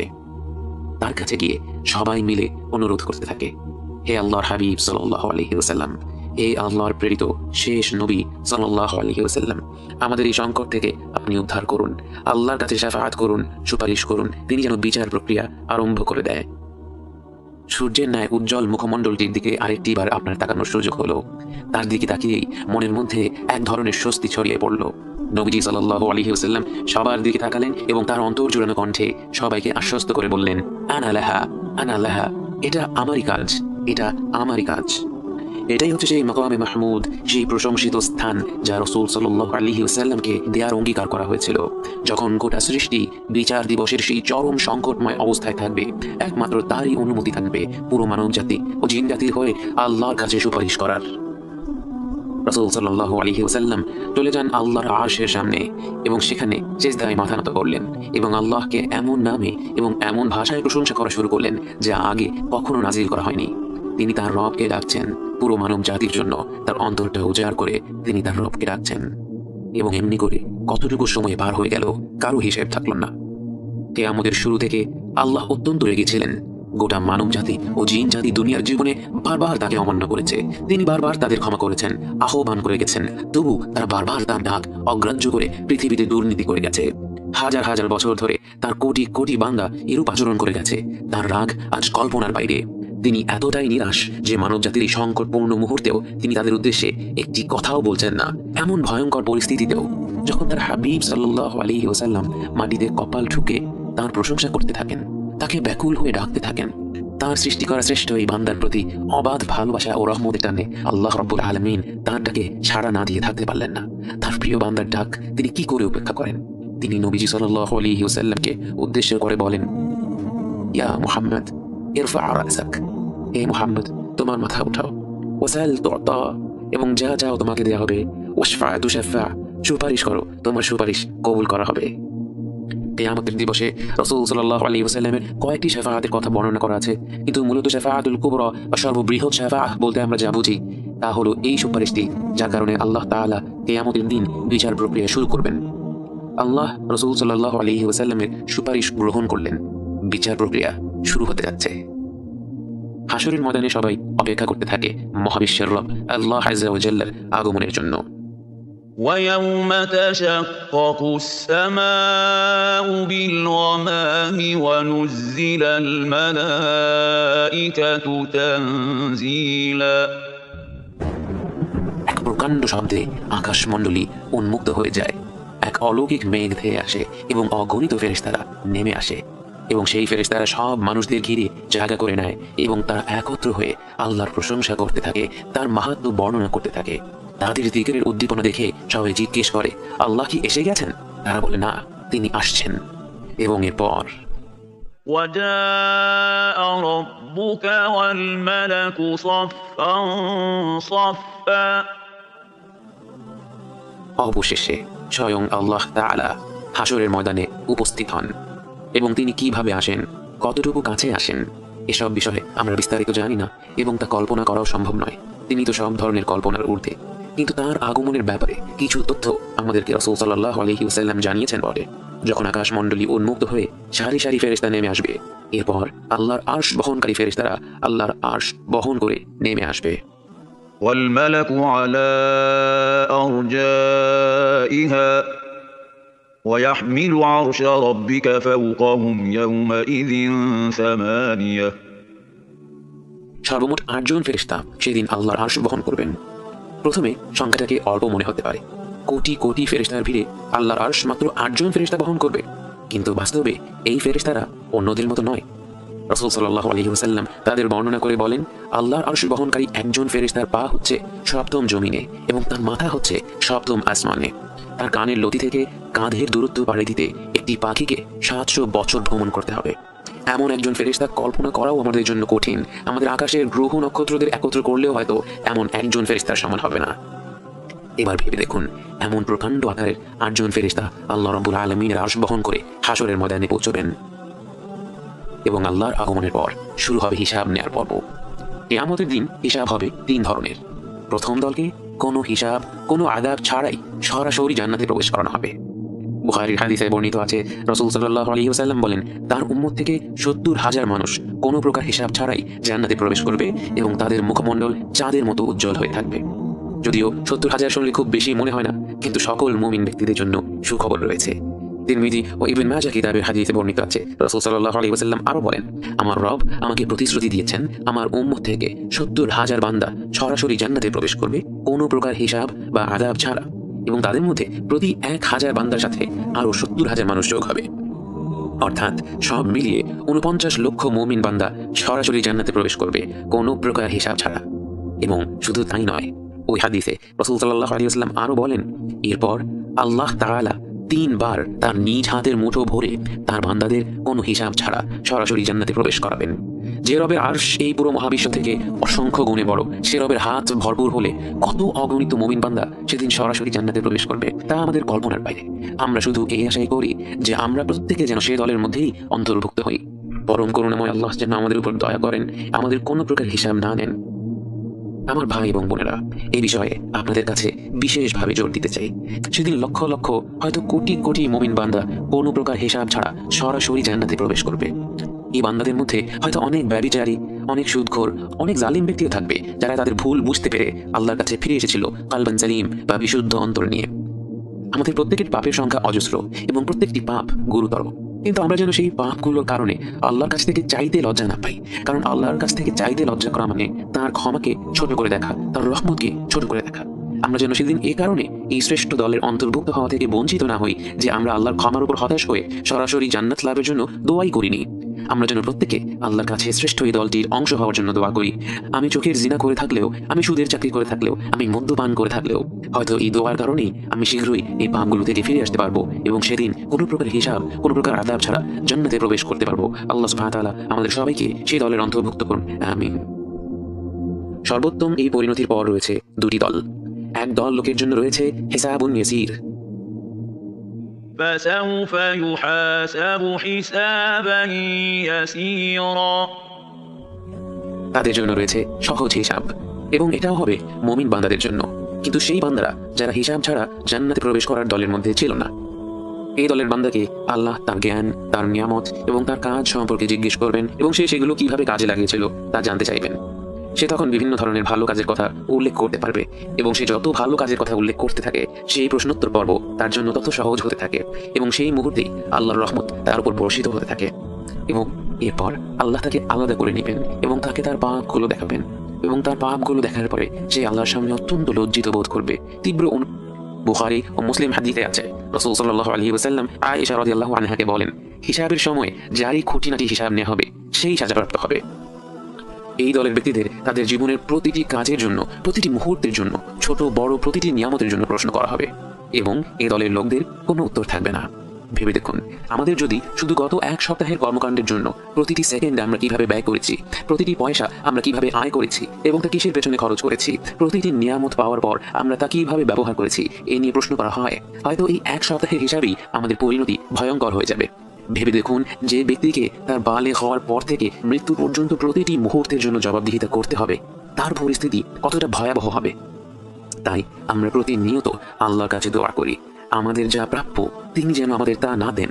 আমাদের যা প্রাপ্য তা পেলে তো আমরা ধ্বংস হয়ে যাব, বরং তিনি যেন আমাদের প্রতি বিশেষ রহমত প্রদর্শন করেন, যা ছাড়া আমরা কখনোই জান্নাত লাভ করতে পারবো না। হিসাব নেওয়া হয়ে গেছে। একদল মানুষ হিসাব ছাড়া জান্নাতে প্রবেশ করার অনুমতি পেয়ে গেছে, আরেক দল মানুষের নেওয়া হয়েছে সহজ হিসাব, এবং তৃতীয় দলের মানুষদের কড়াই গণ্ডায় হিসাব নেওয়া হয়েছে। একদল লোক তাদের আমল নামাগুলো পেল ডান হাতে, আরেক দল পেল বাঁ হাতে। فأما من أوتي كتابه بيمينه فسوف يحاسب حسابا يسيرا وينقلب إلى أهله مسرورا وأما من أوتي كتابه وراء ظهره فسوف يدعو ثبورا ويصلى سعيرا হিসাবের মাধ্যমে প্রত্যেক ব্যক্তি দুনিয়ার জীবনে কি কি কাজ করেছিল তা জানতে পারে, কিন্তু কোন কাজের পরিণাম কি তা এখনো জানা যায়নি। সেটা জানার জন্যই এরপর সবার সামনে নিয়ে আসা হবে আল মিজান।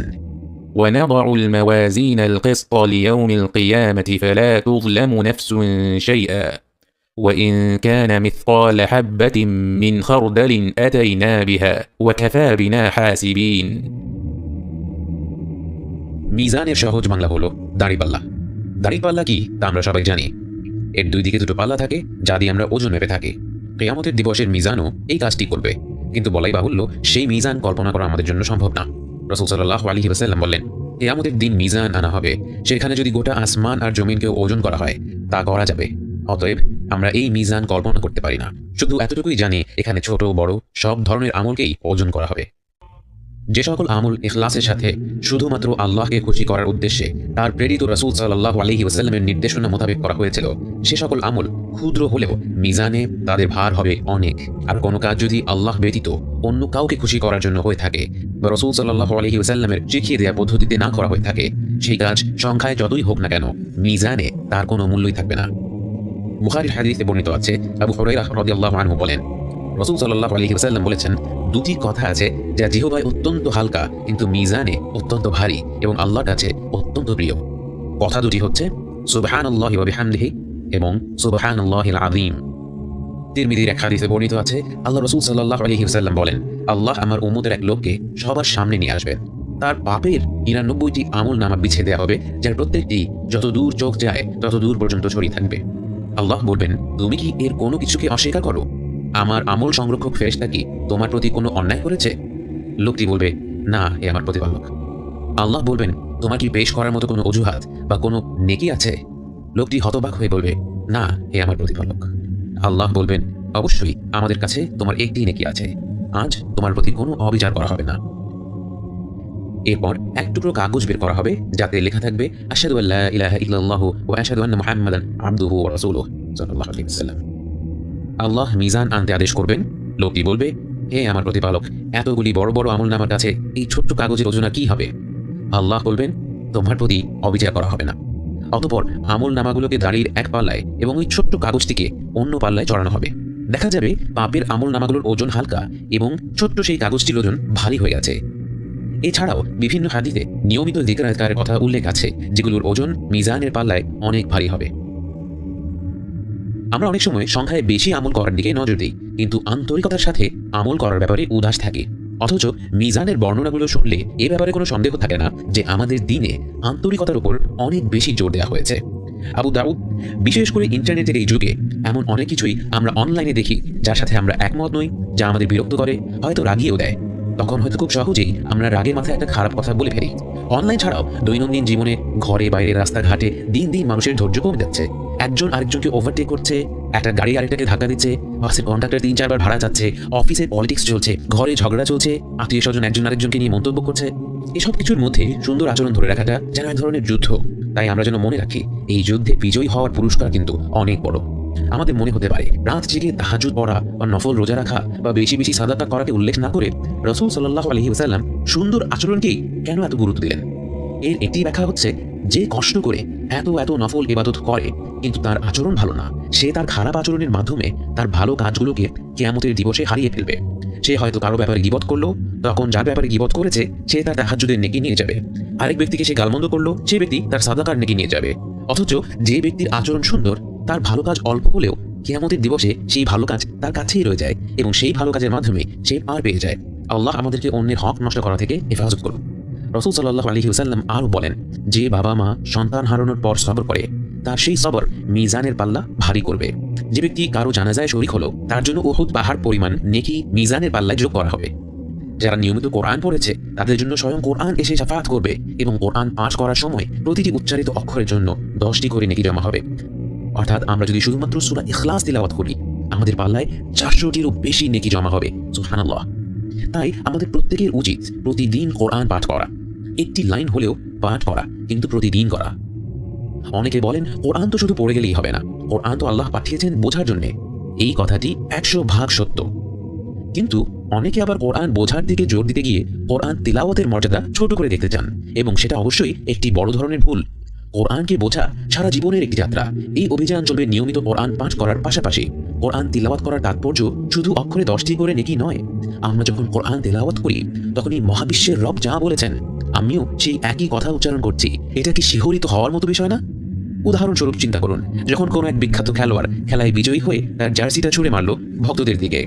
যে ভক্ত সেই জার্সিটা ধরতে পারে তার অবস্থা কেমন হয়? সে হয়তো কান্নায় ভেঙে পড়ে। সে হয়তো সেই জার্সিটি সারা জীবন তার রুমে টাঙিয়ে রাখবে। যে সেই খেলাটা দেখে না, যে সেই খেলাটা বোঝে না, সেই ব্যক্তি হয়তো অবাক হবে, ভাববে আরেকজন মানুষের গেঞ্জি পেয়ে একজন মানুষ এত খুশি হচ্ছে কেন? কিন্তু যে সেই খেলোয়াড়টাকে চেনে সেই জানে এই জার্সি শুধু এক টুকরো কাপড় নয়, তার কাছে এর মাহাত্ম্য অনেক অনেক বেশি। যে আল্লাহ আমাদের সৃষ্টি করেছেন, যিনি এই আকাশমণ্ডলী, এই গ্রহ নক্ষত্র, এই পৃথিবী সৃষ্টি করেছেন, যিনি আমি যা যা ভালোবাসি, যাকে যাকে ভালোবাসি সব কিছুই সৃষ্টি করেছেন, তিনি যে কথাগুলো আমাকে উদ্দেশ্য করে বলেছেন, যে কথাগুলো মহান, যে কথাগুলো ত্রুটিহীন, যে কথাগুলো বিস্ময়কর, সেই কথাগুলো আমার মতো ক্ষুদ্র এক বান্দা তার অগণিত পাপে জর্জরিত জিহ্বা দিয়ে উচ্চারণ করতে পারছে। আমার কি উৎফুল্ল হওয়ার কথা না? যে আয়াত আমি উচ্চারণ করলাম তার মানে বোঝার আগেই আমি সেটা উচ্চারণ করার মর্যাদা পেয়েছি। সেই মর্যাদা পেয়ে কি আমার অন্তর কৃতজ্ঞতায় কেঁপে ওঠার কথা না? বাস্তবে কোরআন তিলাওয়াত করা, মুখস্থ করা, বোঝা এবং তার উপর আমল করা প্রত্যেকটি কাজই শ্রেষ্ঠ কাজগুলোর মধ্যে অন্তর্ভুক্ত এবং এর একটিকেও ছোট করে দেখার অবকাশ নেই। প্রত্যেকটি ভালো কাজই মিজানের পাল্লা ভারী করবে, হোক তা রোজা, যাকাত, হজ, নফল ইবাদত, যিকর আজকার ইত্যাদি। কোন ভালো কাজটি আমাদের জন্য কঠিন সেই দিবসের কল্যাণ বয়ে আনবে আমরা জানি না। যে হজ করে হয়তো দারুণ তৃপ্তি বোধ করছি, হয়তো সেই হজ আল্লাহ কবুলই করেননি। আল্লাহ আমাদেরকে হেফাজত করুন, কারণ সেই হজ যে টাকা দিয়ে করেছিলাম সেই টাকায় ছিল ঘুষ আর সুদের অংশ। কিয়ামতের দিন মিজানে দেখা গেল সেই হজের কোনো ওজনই নেই। অন্যদিকে একদিন হয়তো আর্থিক সংকটে পড়া এক আত্মীয়, যিনি আত্মমর্যাদা বোধের কারণে মুখ ফুটে টাকা পয়সা চাইতে পারছিলেন না, তার চাহিদাটা অনুমান করে তাকে কিছু টাকা দিয়েছিলাম। সেই টাকা দিয়ে হয়তো তার সংকট কেটে গেল। কেটে যাওয়ার পর সে হয়তো আল্লাহর প্রতি কৃতজ্ঞ হয়ে গেল। আল্লাহর প্রতি কৃতজ্ঞ হয়ে হয়তো সে তার সন্তানদের সুন্দর মানুষ হিসেবে গড়ে তুলল। তার একজন সন্তান কোরআনের শিক্ষক হয়ে গেল, কোরআন শেখালো হাজার হাজার মানুষকে। কিয়ামতের দিন মিজানে দেখা গেল হাজার খানেক টাকার বিপরীতে আসমান পরিমাণ ভালো কাজ লেখা হয়ে গেছে। আমরা যেন প্রত্যেকেই আন্তরিকতাপূর্ণ ছোট ছোট ভালো কাজ দিয়ে আমাদের জীবনকে সাজাতে পারি, আর যেসব ভুল হয়ে গেছে তার জন্য ক্ষমা চেয়ে পাপের পাল্লা হালকা করতে পারি। আল্লাহ আমাদের সবাইকে তৌফিক দিক। মিজানের পাল্লায় আমলের ওজন নেওয়ার পর জাহান্নামকে সামনে আনা হবে। মুসলিম হাদিসে বর্ণিত আছে, জাহান্নামে থাকবে 70,000 শিকল। প্রতিটি শিকলকে টেনে হিঁচড়ে ধরে থাকবে 70,000 ফেরেশতা। কিন্তু জাহান্নাম সেদিন এতটা ক্ষুদ্র থাকবে যে এই শত শত কোটি ফেরেশতা মিলেও তাকে সামলাতে হিমশিম খাবে। এরপর মানুষকে দলে দলে ভাগ করা হবে। যারা উম্মতে মুহাম্মদ সাল্লাল্লাহু আলাইহি ওয়াসাল্লাম তারা এক দলে থাকবে, যারা উম্মতে ঈসা আলাইহিস সালাম তারা আরেক দলে থাকবে। তেমনিভাবে যারা শিরক করেছে তারাও বিভিন্ন দলে দলে বিভক্ত হয়ে যাবে। احشروا الذين ظلموا وأزواجهم وما كانوا يعبدون من دون الله فاهدوهم إلى صراط الجحيم। মুশরিকদের দলগুলোকে সরাসরি জাহান্নামে ফেলে দেওয়া হবে। আল্লাহ যেন আমাদের প্রকাশ্য এবং গোপন শিরক থেকে হেফাজত করেন। এরপর রয়ে যাবে তাওহীদের মানুষেরা, যারা আল্লাহর সাথে কাউকে শরীক করেনি, কিন্তু এর মধ্যেও রয়েছে ভালো এবং খারাপ। ভালোর মধ্যে থাকবে প্রকৃত মুমিন ব্যক্তিরা, যারা হিসাব ছাড়া জান্নাতে প্রবেশ করবে এবং যাদের হিসাব নেওয়ার পর তাদের ভালো কাজের পাল্লা ভারী হয়েছে। আর খারাপদের দলে থাকবে তারা, যারা কবিরা গুনাহ করেও তওবা করেনি।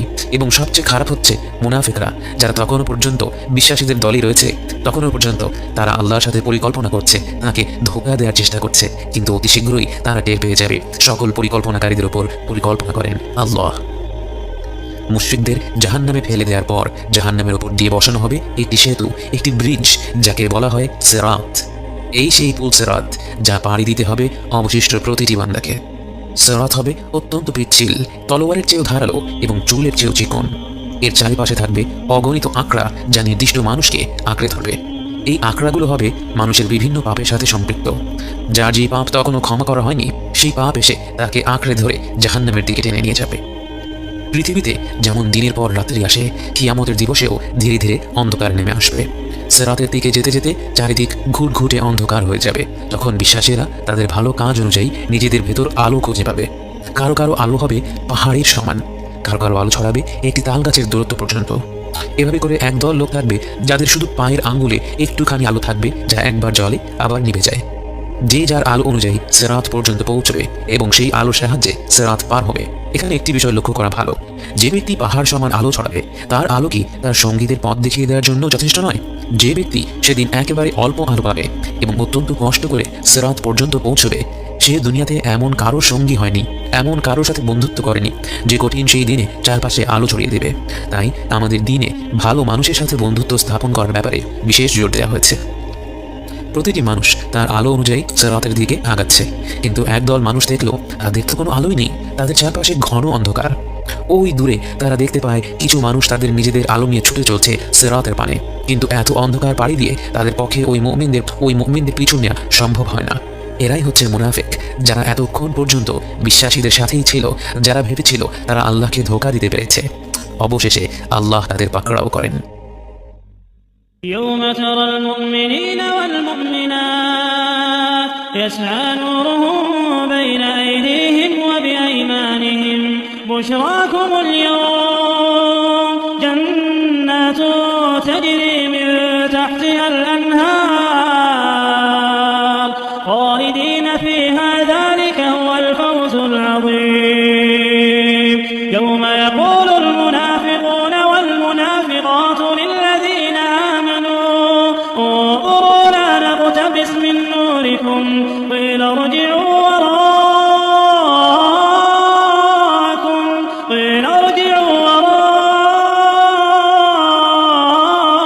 وراءكم فالتمسوا نورا فضرب بينهم بسور له باب باطنه فيه الرحمة وظاهره من قبله العذاب। সিরাতে পৌঁছে এক এক ব্যক্তি এক এক গতিতে তা পার হবে। কেউ কেউ পার হয়ে যাবে চোখের পলকে, কেউ কেউ বজ্র গতিতে, কেউ কেউ ঝড়ো হাওয়ার গতিতে, কেউ কেউ দ্রুত ঘোড়া বা উটের গতিতে। কারো গায়ে সেই আকড়াগুলোর আঁচড় লাগবে, আবার কেউ কেউ পার হয়ে যাবে সম্পূর্ণ নিরাপদে। সিরাত পার হয়ে যাওয়া শেষ মানুষটি পার হবে টেনে হিচড়ে, অত্যন্ত কষ্ট করে। আল্লাহ যেন আমাদের সকলকে নিরাপদে সিরাত পার হওয়ার তৌফিক দান করেন। সিরাত পার হয়ে আপনি দাঁড়িয়ে আছেন বিশ্বাসীদের সাথে, জান্নাতের দ্বার প্রান্তে এসে ফিরে দেখছেন আপনার যাত্রা। যেই মৃত্যুকে একসময় মনে হতো জীবনের শেষ, সেই মৃত্যুই এখন মনে হচ্ছে এক দীর্ঘ যাত্রার প্রথম অধ্যায় মাত্র। মৃত্যুর ঘাটি পার হয়ে, কবরের জীবন পার হয়ে, পুনরুজ্জীবিত হয়ে হাসরের ময়দানে দাঁড়িয়ে থেকে, হিসাবের পর্ব পার করে, মিজানের অধ্যায় পার করে, পুল সিরাত পার করে আজ আপনি এখানে। দুনিয়ার জীবনকে তখন মনে হচ্ছে কত ক্ষুদ্র, কত নগণ্য, কিন্তু এই শেষ প্রান্তে এসেও দুনিয়ার জীবন আপনার পিছু ছাড়ল না। জান্নাতের দ্বার প্রান্তে এসেও এখনো একটি ধাপ বাকি রয়ে গেল। সিরাত পার হয়ে আসা প্রত্যেক বিশ্বাসী ব্যক্তি জড় হলো একটি প্রান্তরে। এখানে একজন মানুষ আরেকজন মানুষের উপর কোনো জুলুম করে থাকলে বা তার কোনো হক নষ্ট করে থাকলে এখানে এসে সেটার হিসাব চুকিয়ে দেওয়া হবে। যে ব্যক্তি আরেকজন বান্দার হক নষ্ট করেছে তার আমলনামা থেকে ভালো কাজ নিয়ে অপর ব্যক্তির আমলনামায় দিয়ে দেওয়া হবে। হয়তো এই কারণেই গীবত আমাদের দিনে এত ভয়ঙ্কর একটি পাপ। ভেবে দেখুন, পরকালের যাত্রার এত দূর পথ পাড়ি দিয়ে জান্নাতের দ্বার প্রান্তে এসে আপনি আপনার নেক আমলগুলো দিয়ে দিচ্ছেন কারণ আপনি কারো ব্যাপারে গীবত করেছিলেন, কারো ব্যাপারে মিথ্যা খবর ছড়িয়েছিলেন। আল্লাহ না করুক যদি সেই গীবতের পরিমাণ, যদি সেই হক নষ্ট করার পরিমাণ এত বেশি হয় যে তা আপনার নেক আমলগুলোকে ছাড়িয়ে যায়, তাহলে জান্নাতের দ্বার প্রান্ত থেকে সিরাত পার হয়ে যাওয়া সত্ত্বেও আপনাকে ফেরত পাঠিয়ে দেওয়া হবে এবং সিরাতের ওপরে রয়েছে শুধুই আযাব। সেই আযাব কত ভয়ানক তা হয়তো আমরা কিছুটা জানি, কিন্তু সেই আযাবের থেকেও বড় আযাব হবে সেই মুহূর্তে জান্নাতের দ্বার প্রান্ত থেকে ফিরিয়ে দেওয়া ব্যক্তির তীব্র আফসোস, যা তাকে তার অন্তর থেকে পুড়িয়ে ছারখার করে দেবে। একে অপরের হক মেটানোর পর প্রতিটি বান্দা এগিয়ে যাবে তার অন্তিম গন্তব্যের দিকে। এক পাশে দুঃস্বপ্নের চেয়েও ভয়ঙ্কর জাহান্নামের জগৎ, অন্য পাশে নির্মল প্রশান্তির জগৎ জান্নাহ। আমি সাক্ষ্য দিচ্ছি আল্লাহ ছাড়া কোনো মাবুদ নেই এবং মুহাম্মদ সাল্লাল্লাহু আলাইহি ওয়াসাল্লাম তাঁরই রাসূল। নিশ্চয়ই আল্লাহ সত্য, তার ফেরেশতারা সত্য, তার কিতাব সত্য, তার রাসূলগণ সত্য, কিয়ামতের দিবস সত্য, কদর সত্য, জান্নাত সত্য, জাহান্নাম সত্য। জাহান্নাম সেই নাম যা থেকে আমরা যতটুকু সম্ভব দূরে থাকতে চাই, যে নাম শুনলেই আমরা তা মস্তিষ্ক থেকে দূরে ঠেলে দিতে চাই। জাহান্নামে হওয়া তো দূরের কথা, আমরা এই নিয়ে চিন্তাও করতে চাই না। কিন্তু জাহান্নাম সত্য এবং আল্লাহ আমাদেরকে এর ব্যাপারে সতর্ক করেছেন। আপনার নিজের সন্তান যদি আগুনের দিকে হাত বাড়ায়, আপনি বলবেন না তাকে আগুনের মতো ভয়াবহ বিষয়ের কথা বলে লাভ কি? ছোট মানুষ এসব কথা শুনলে ভয় পাবে। আপনি জানেন সে আগুনে হাত দিলে তার হাতটা পুড়ে যাবে, তাই আপনি তার প্রতি ভালোবাসার কারণেই তাকে আগুনের ব্যাপারে সতর্ক করে দেবেন। পবিত্র কোরআনে যে বিষয়গুলো বারবার এসেছে তার মধ্যে একটি হলো জাহান্নামের ব্যাপারে সতর্কতা, কারণ আল্লাহ জানেন এই বিষয়ে মানুষ অনেক বেশি খামখেয়ালি। আল্লাহর রহমত অসীম, এ কথা ভেবে অগণিত বান্দা জাহান্নামকে ভুলে সেই ভয়ঙ্কর পরিণতির দিকে নিজেদের ঠেলে দেবে। আল্লাহ জাহান্নামকে সৃষ্টি করেছেন অবিশ্বাসী মুনাফিক বান্দাদের জন্য এবং এমন সব বিশ্বাসীদের জন্য যারা অনেক বেশি পাপ অর্জন করেছে। জাহান্নামের আছে এক অতোষণীয় ক্ষুধা। সূরা কফে আল্লাহ সুবহানাহু ওয়া তাআলা বলেন, একদিন আল্লাহ জাহান্নামকে জিজ্ঞেস করবেন, তোমার পেট কি ভরেছে? জাহান্নাম বলবে, হাল মিন মাজিদ, আরো কিছু আছে কি? রাসূল সাল্লাল্লাহু আলাইহি ওয়াসাল্লাম বলেন, জাহান্নামের প্রান্ত থেকে এর ভেতর একটি পাথর ফেলে দিলে সেই পাথর 70 বছর ধরে পড়তে থাকলেও এর তলায় পৌঁছবে না। জাহান্নামের আছে অনেকগুলো স্তর, যে যত নিচের স্তরে থাকবে তার শাস্তি তত বেশি কঠিন। সহিহ মুসলিমের হাদিসে এসেছে, রাসূল সাল্লাল্লাহু আলাইহি ওয়াসাল্লাম বলেন, তার চাচা আবু তালেব জাহান্নামের বাসিন্দাদের মধ্যে সবচেয়ে হালকা শাস্তি পাবেন। এই হালকা শাস্তি হলো তাকে আগুনের এক জোড়া জুতো পরিয়ে দেওয়া হবে, যার তাপের কারণে তার মস্তিষ্ক ফুটতে থাকবে। আল্লাহ যেন আমাদেরকে জাহান্নাম থেকে রেহাই দেন। আল্লাহ যেন আমাদের পরিবার পরিজনদেরকে জাহান্নাম থেকে রেহাই দেন।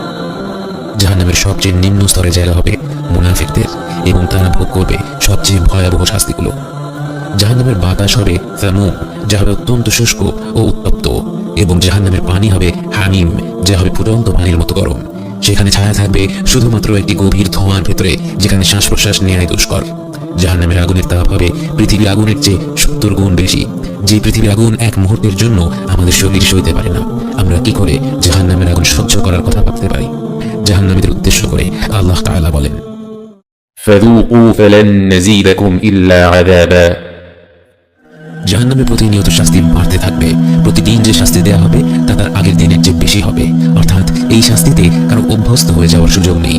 একবার ভেবে দেখুন, এইভাবেই জাহান্নামের জীবন চলতে থাকবে 100 বছর নয়, 1000 বছর নয়, বরং অনন্তকালের জন্য। কোটি বছর পার হয়ে যাওয়ার পরেও শাস্তির পরিমাণ প্রতিনিয়ত বেড়েই চলছে। আল্লাহ যেন আমাদেরকে রেহাই দেন। এমন ভয়াবহ শাস্তির কথা ভাবলে আমাদের মনে প্রশ্ন আসতে পারে, মানুষ পাপ করেছে 70-80 বছর, তাহলে তার শাস্তি অনন্তকালের জন্য কেন? এর কারণ হচ্ছে তার জীবন শেষ হয়েছে আল্লাহর হুকুমে। তাকে যদি অনন্তকাল বেঁচে থাকার সুযোগ দেওয়া হতো, সে অনন্তকাল আল্লাহর অমান্য করে যেত, সে অনন্তকাল অন্যের হক নষ্ট করে যেত, সে অনন্তকাল অবিচার করে যেত।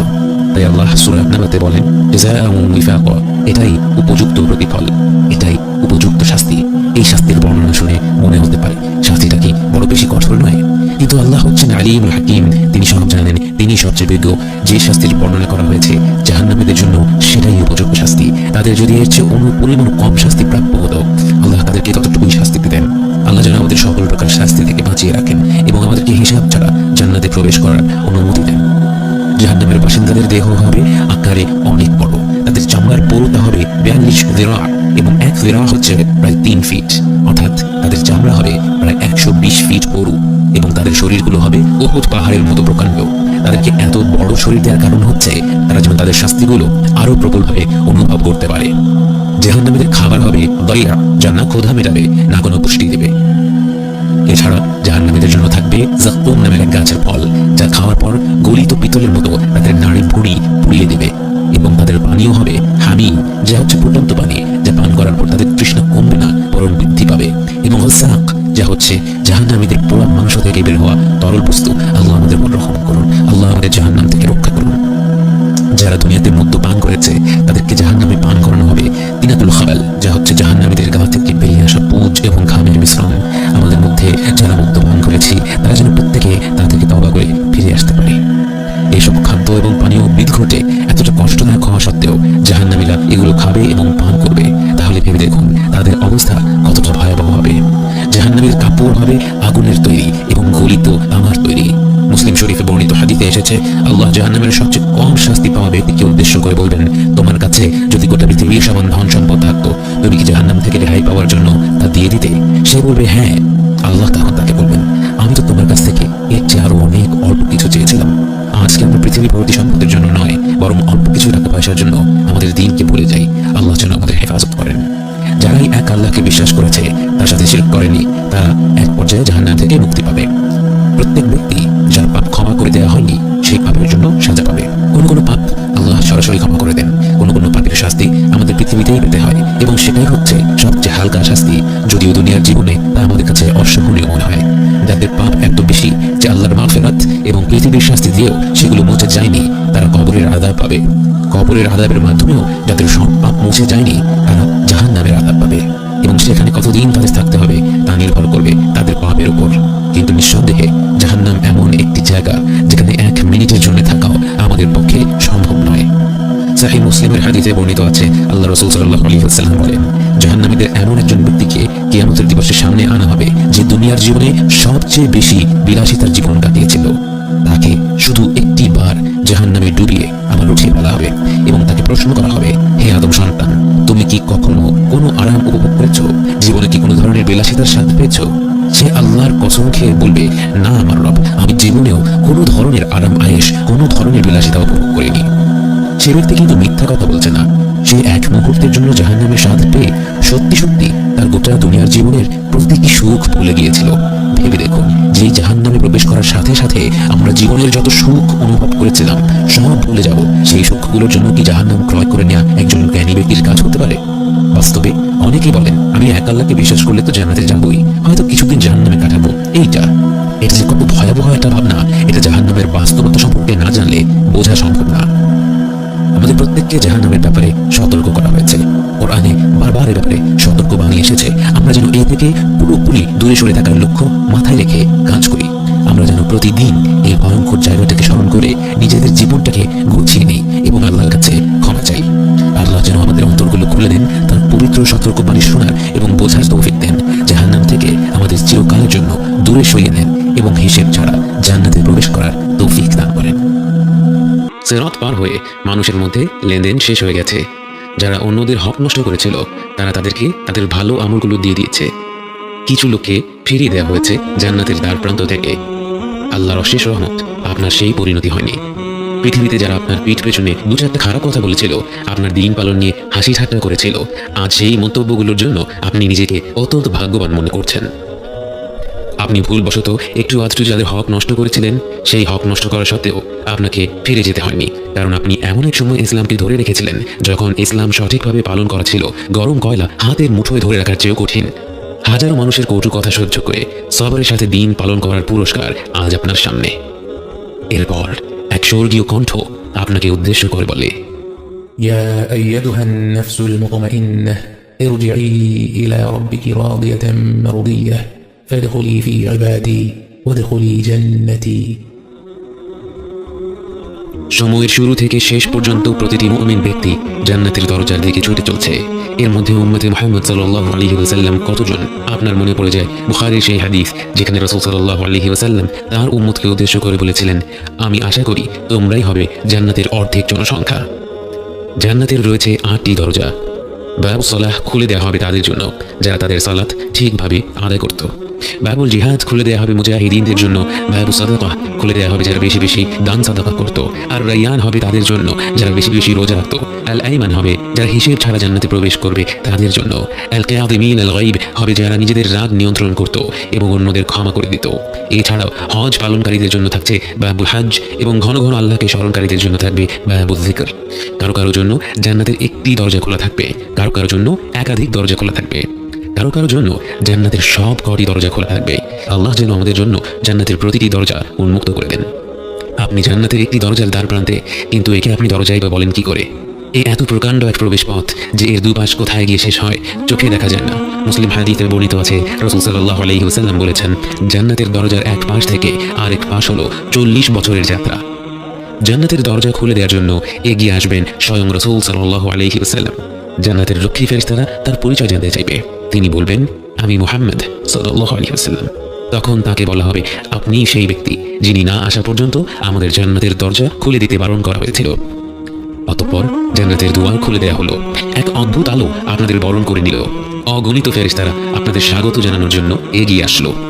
আপনারা প্রবেশ করা মাত্র তারা বলে উঠল, সালামুন আলাইকুম, সালামুন আলাইকুম, আপনাদের উপর শান্তি বর্ষিত হোক।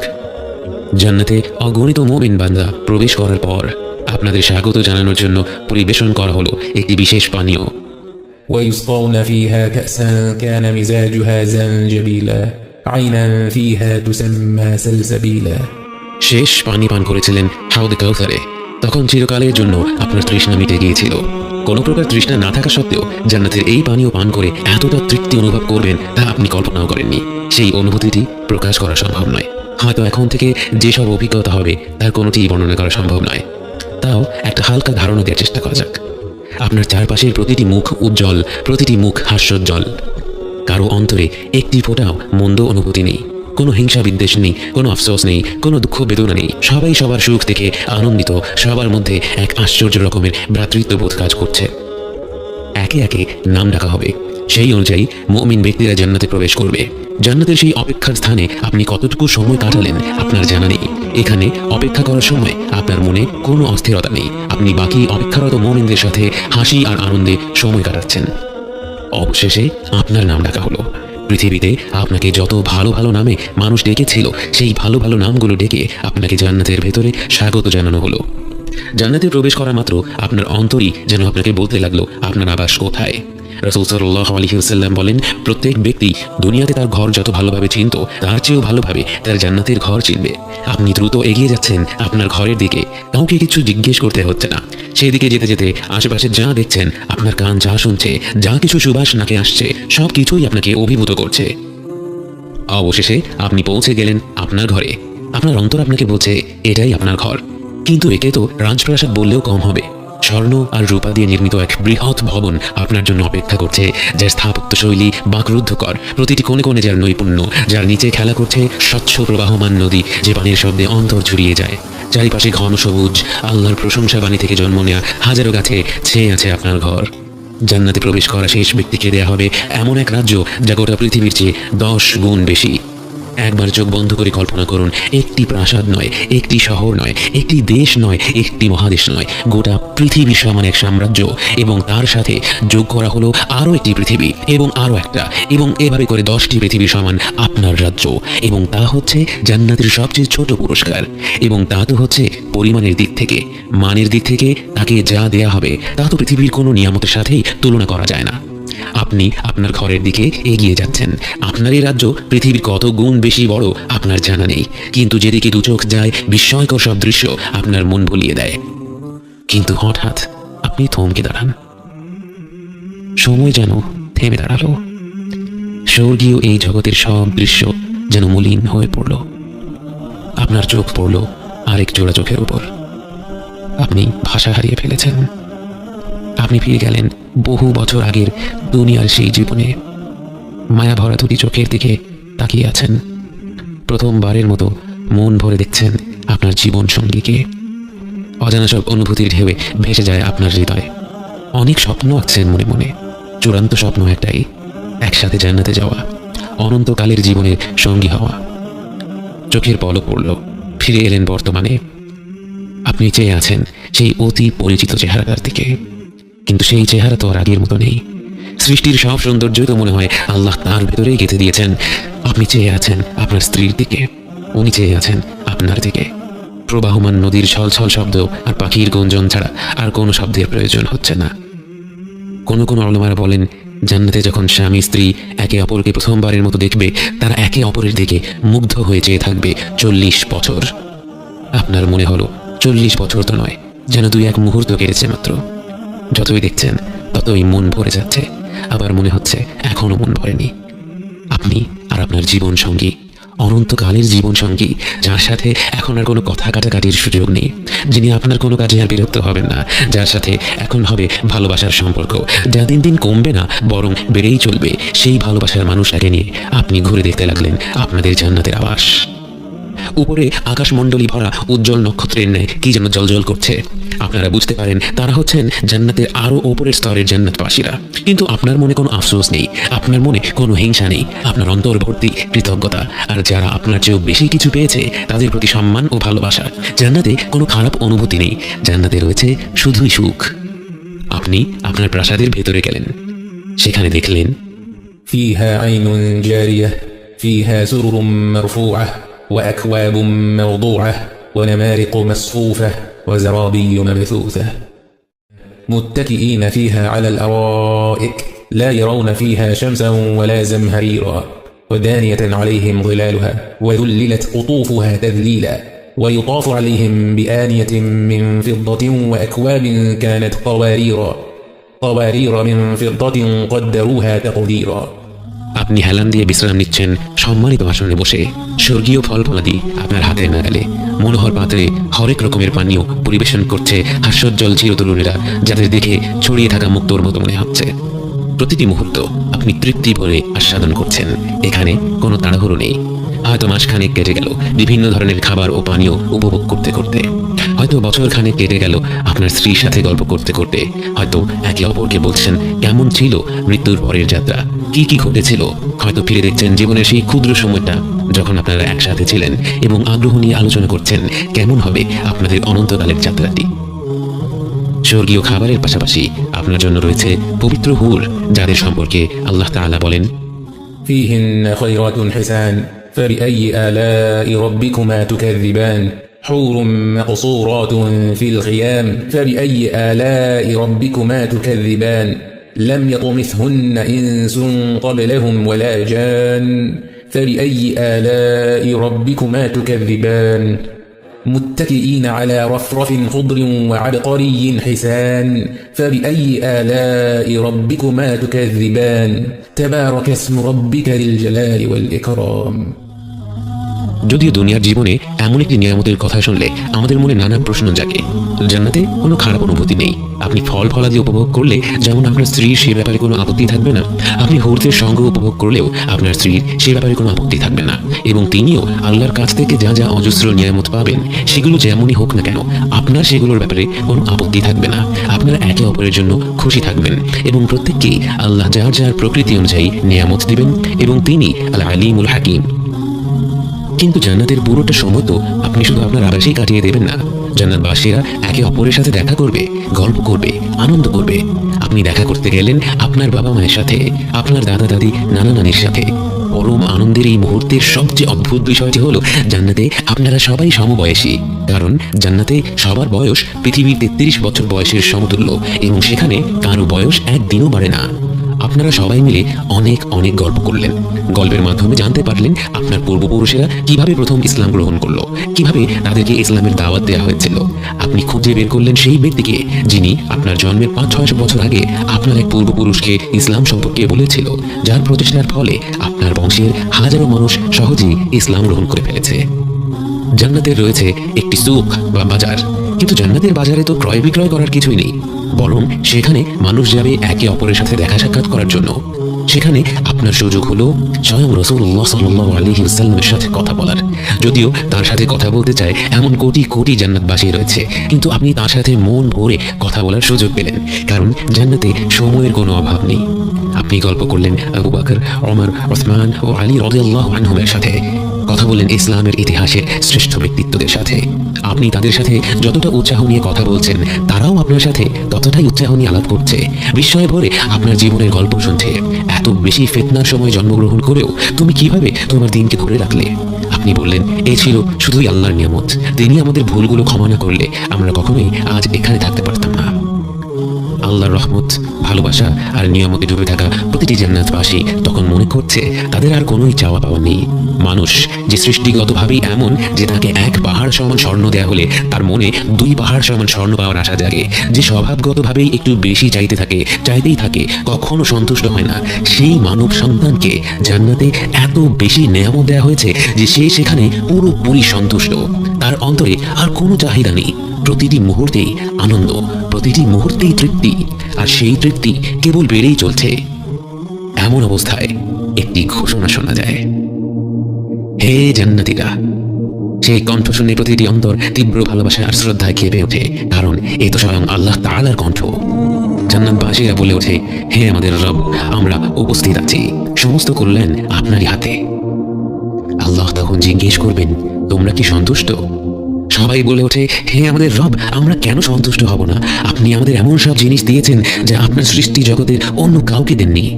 সবার অন্তর যখন কৃতজ্ঞতায় ভরে উঠছে, তখন সবাইকে হতভম্ব করে দিয়ে আল্লাহ তাআলা জিজ্ঞেস করলেন, আমি কি তোমাদের এর থেকে আরো উত্তম কিছু দান করব না? সবাই বাকরুদ্ধ হয়ে যায় যে এই জান্নাতে প্রতি মুহূর্তে এমন সব দৃশ্য, এমন সব শব্দ, এমন সব ঘ্রাণ, এমন সব স্বাদ, এমন সব অনুভূতি যা মানুষ কখনো কল্পনাও করতে পারেনি। যে নিয়ামতগুলো প্রতি মুহূর্তে হয়ে উঠছে আরো বেশি আনন্দদায়ক, এমন নিয়ামতের যে উত্তম পুরস্কার আর কি হতে পারে? সবাই বলে উঠল, হে রব, এর চাইতে উত্তম আর কি হতে পারে? তখন আল্লাহ বললেন, আমি তোমাদের উপর আমার সন্তুষ্টি স্থাপন করব। এরপর তোমাদের উপর আমি আর কখনো অসন্তুষ্ট হব না। আল্লাহ আপনাকে নিয়ে পুরোপুরি সন্তুষ্ট। আল্লাহ এই অনন্তকালের জীবনে আপনার কোনো কাজে, কোনো কথায়, কোনো চিন্তায় আর কখনো রাগ করবেন না, কখনো অসন্তুষ্ট হবেন না। এই প্রথমবার মনে হলো আপনার গোটা অস্তিত্ব যেন সত্যিকার অর্থে সার্থক হলো। এবং এরপর সেই মুহূর্ত যার জন্য প্রতিটি আত্মা যেন সৃষ্টি হওয়ার পর থেকে অধীর অপেক্ষায় ছিল, সেই মুহূর্ত, যে মুহূর্ত প্রতিটি অন্তর খুঁজে বেরিয়েছে প্রকৃতিতে, ভালোবাসায়, উদারতায়, ভ্রাতৃত্ববোধে, সৌন্দর্যে ভূমিষ্ঠ হওয়ার পর থেকে প্রতিটি ক্ষণে কিন্তু কোথায় যেন কোনো এক কমতি ছিল তা ঠিক বুঝতে পারেনি। সবাইকে বাকরুদ্ধ করে দিয়ে আল্লাহ তার ও তার বান্দাদের মধ্যে থেকে তার হিজাব উঠিয়ে নেন। প্রতিটি বান্দা উপরে তাকিয়ে দেখছে, তাদের সামনে স্বয়ং আল্লাহ তাআলা হাজির হয়েছেন। আপনি আল্লাহকে দেখছেন, আপনি আল্লাহকে দেখছেন, আপনি আল্লাহকে দেখছেন। জান্নাতের যে নিয়ামতের মহাসাগরে ভেসে আপনি এই প্রান্তরে এসেছেন, যে সকল নিয়ামতের জন্যই আপনি কৃতজ্ঞ, যে সকল নিয়ামত তখনও আপনার কাছে অত্যন্ত প্রিয়, কিন্তু এই চূড়ান্ত নিয়ামত, আল্লাহকে সরাসরি দেখার নিয়ামত হয়ে গেল প্রতিটি বান্দার সবচেয়ে প্রিয়, সবচেয়ে মূল্যবান, সবচেয়ে বিশেষ পুরস্কার। আল্লাহ যুল জালালি ওয়াল ইকরাম, যিনি মর্যাদা ও মাহাত্ম্যের অধিকারী, তার কর্তৃত্বের কাছে যেন ভাষাও মাথা নত করে ফেলে। এবং সেই মুহূর্তে সবাই জীবনের এই দীর্ঘ যাত্রার অর্থ বুঝতে পারে এত প্রতিকূলতা পেরিয়ে, এত ভুল ভ্রান্তির পর, এতগুলো ধাপ পেরিয়ে, এতভাবে নিজের অন্তরকে সংশোধন করে, জীবন ও পরকালের পরীক্ষাগুলো পার করে এই গন্তব্যে পৌঁছানোর উদ্দেশ্য আসলে কি। এক নিঃসৃত তরল থেকে জন্ম নেওয়া মানুষ যে এত দুর্বল, এত অসহায়, এত ক্ষুদ্র, আজ সৃষ্টির প্রতিপালকের সামনে দাঁড়িয়ে তার এতটা নিকটে, তার পরিপূর্ণ সন্তুষ্টি অর্জন করে কোনো প্রকার বাধা ছাড়া তার সাথে সাক্ষাৎ করছে। তার মহিমার দীপ্ত প্রভার প্রবলতায় সে চূর্ণ বিচূর্ণ হয়ে যায়নি, বরং সে তার আলোয় আলোকিত হয়ে তার এই পরম নিয়ামত গ্রহণ করতে পারছে। আপনি বুঝতে পারেন আপনার অস্তিত্বের প্রতিটি মুহূর্তেই আসলে আর রহমান রহিম আপনাকে তার কাছে টেনে নিচ্ছিলেন, এবং সেই গন্তব্যে পৌঁছানোর জন্য আপনার যা যা প্রয়োজন তাই আপনাকে দিয়ে গেছেন। তার সান্নিধ্যের পবিত্রতায় প্রবেশ করার জন্য আপনার যে আত্মশুদ্ধির প্রয়োজন ছিল, জীবন মৃত্যু জীবনের মাধ্যমে তিনি আপনাকে সেই আত্মশুদ্ধির পথ দেখিয়ে দিয়েছেন। এবং আলহামদুলিল্লাহ আপনি সেই পথে ছোট ছোট ধাপ নিয়েছিলেন। দুনিয়ার ক্ষণিকের জীবনের কোনো এক পর্যায়ে, কোনো এক অনুপ্রেরণায় আপনি সিদ্ধান্ত নিয়েছিলেন আপনি তার দিকে একটি ধাপ নেবেন, একটুখানি এগোবেন, এবং সেই একটি ধাপের ফলে তিনি আপনাকে তার রহমত আর ভালোবাসায় এমনভাবে আবরণ করে নিয়েছিলেন, নিয়ামতের পর নিয়ামত দিয়ে আপনাকে এমনভাবে ডেকে নিয়েছিলেন তার কাছে। আজ জান্নাতের নির্মল প্রান্তরে বসে আপনি আল্লাহকে দেখছেন, তার নিকটে পৌঁছে গেছেন। আপনার ভূমিষ্ঠ হওয়া আজ সার্থক হলো। জীবন মৃত্যু জীবনের যাত্রা আজ সার্থক হলো।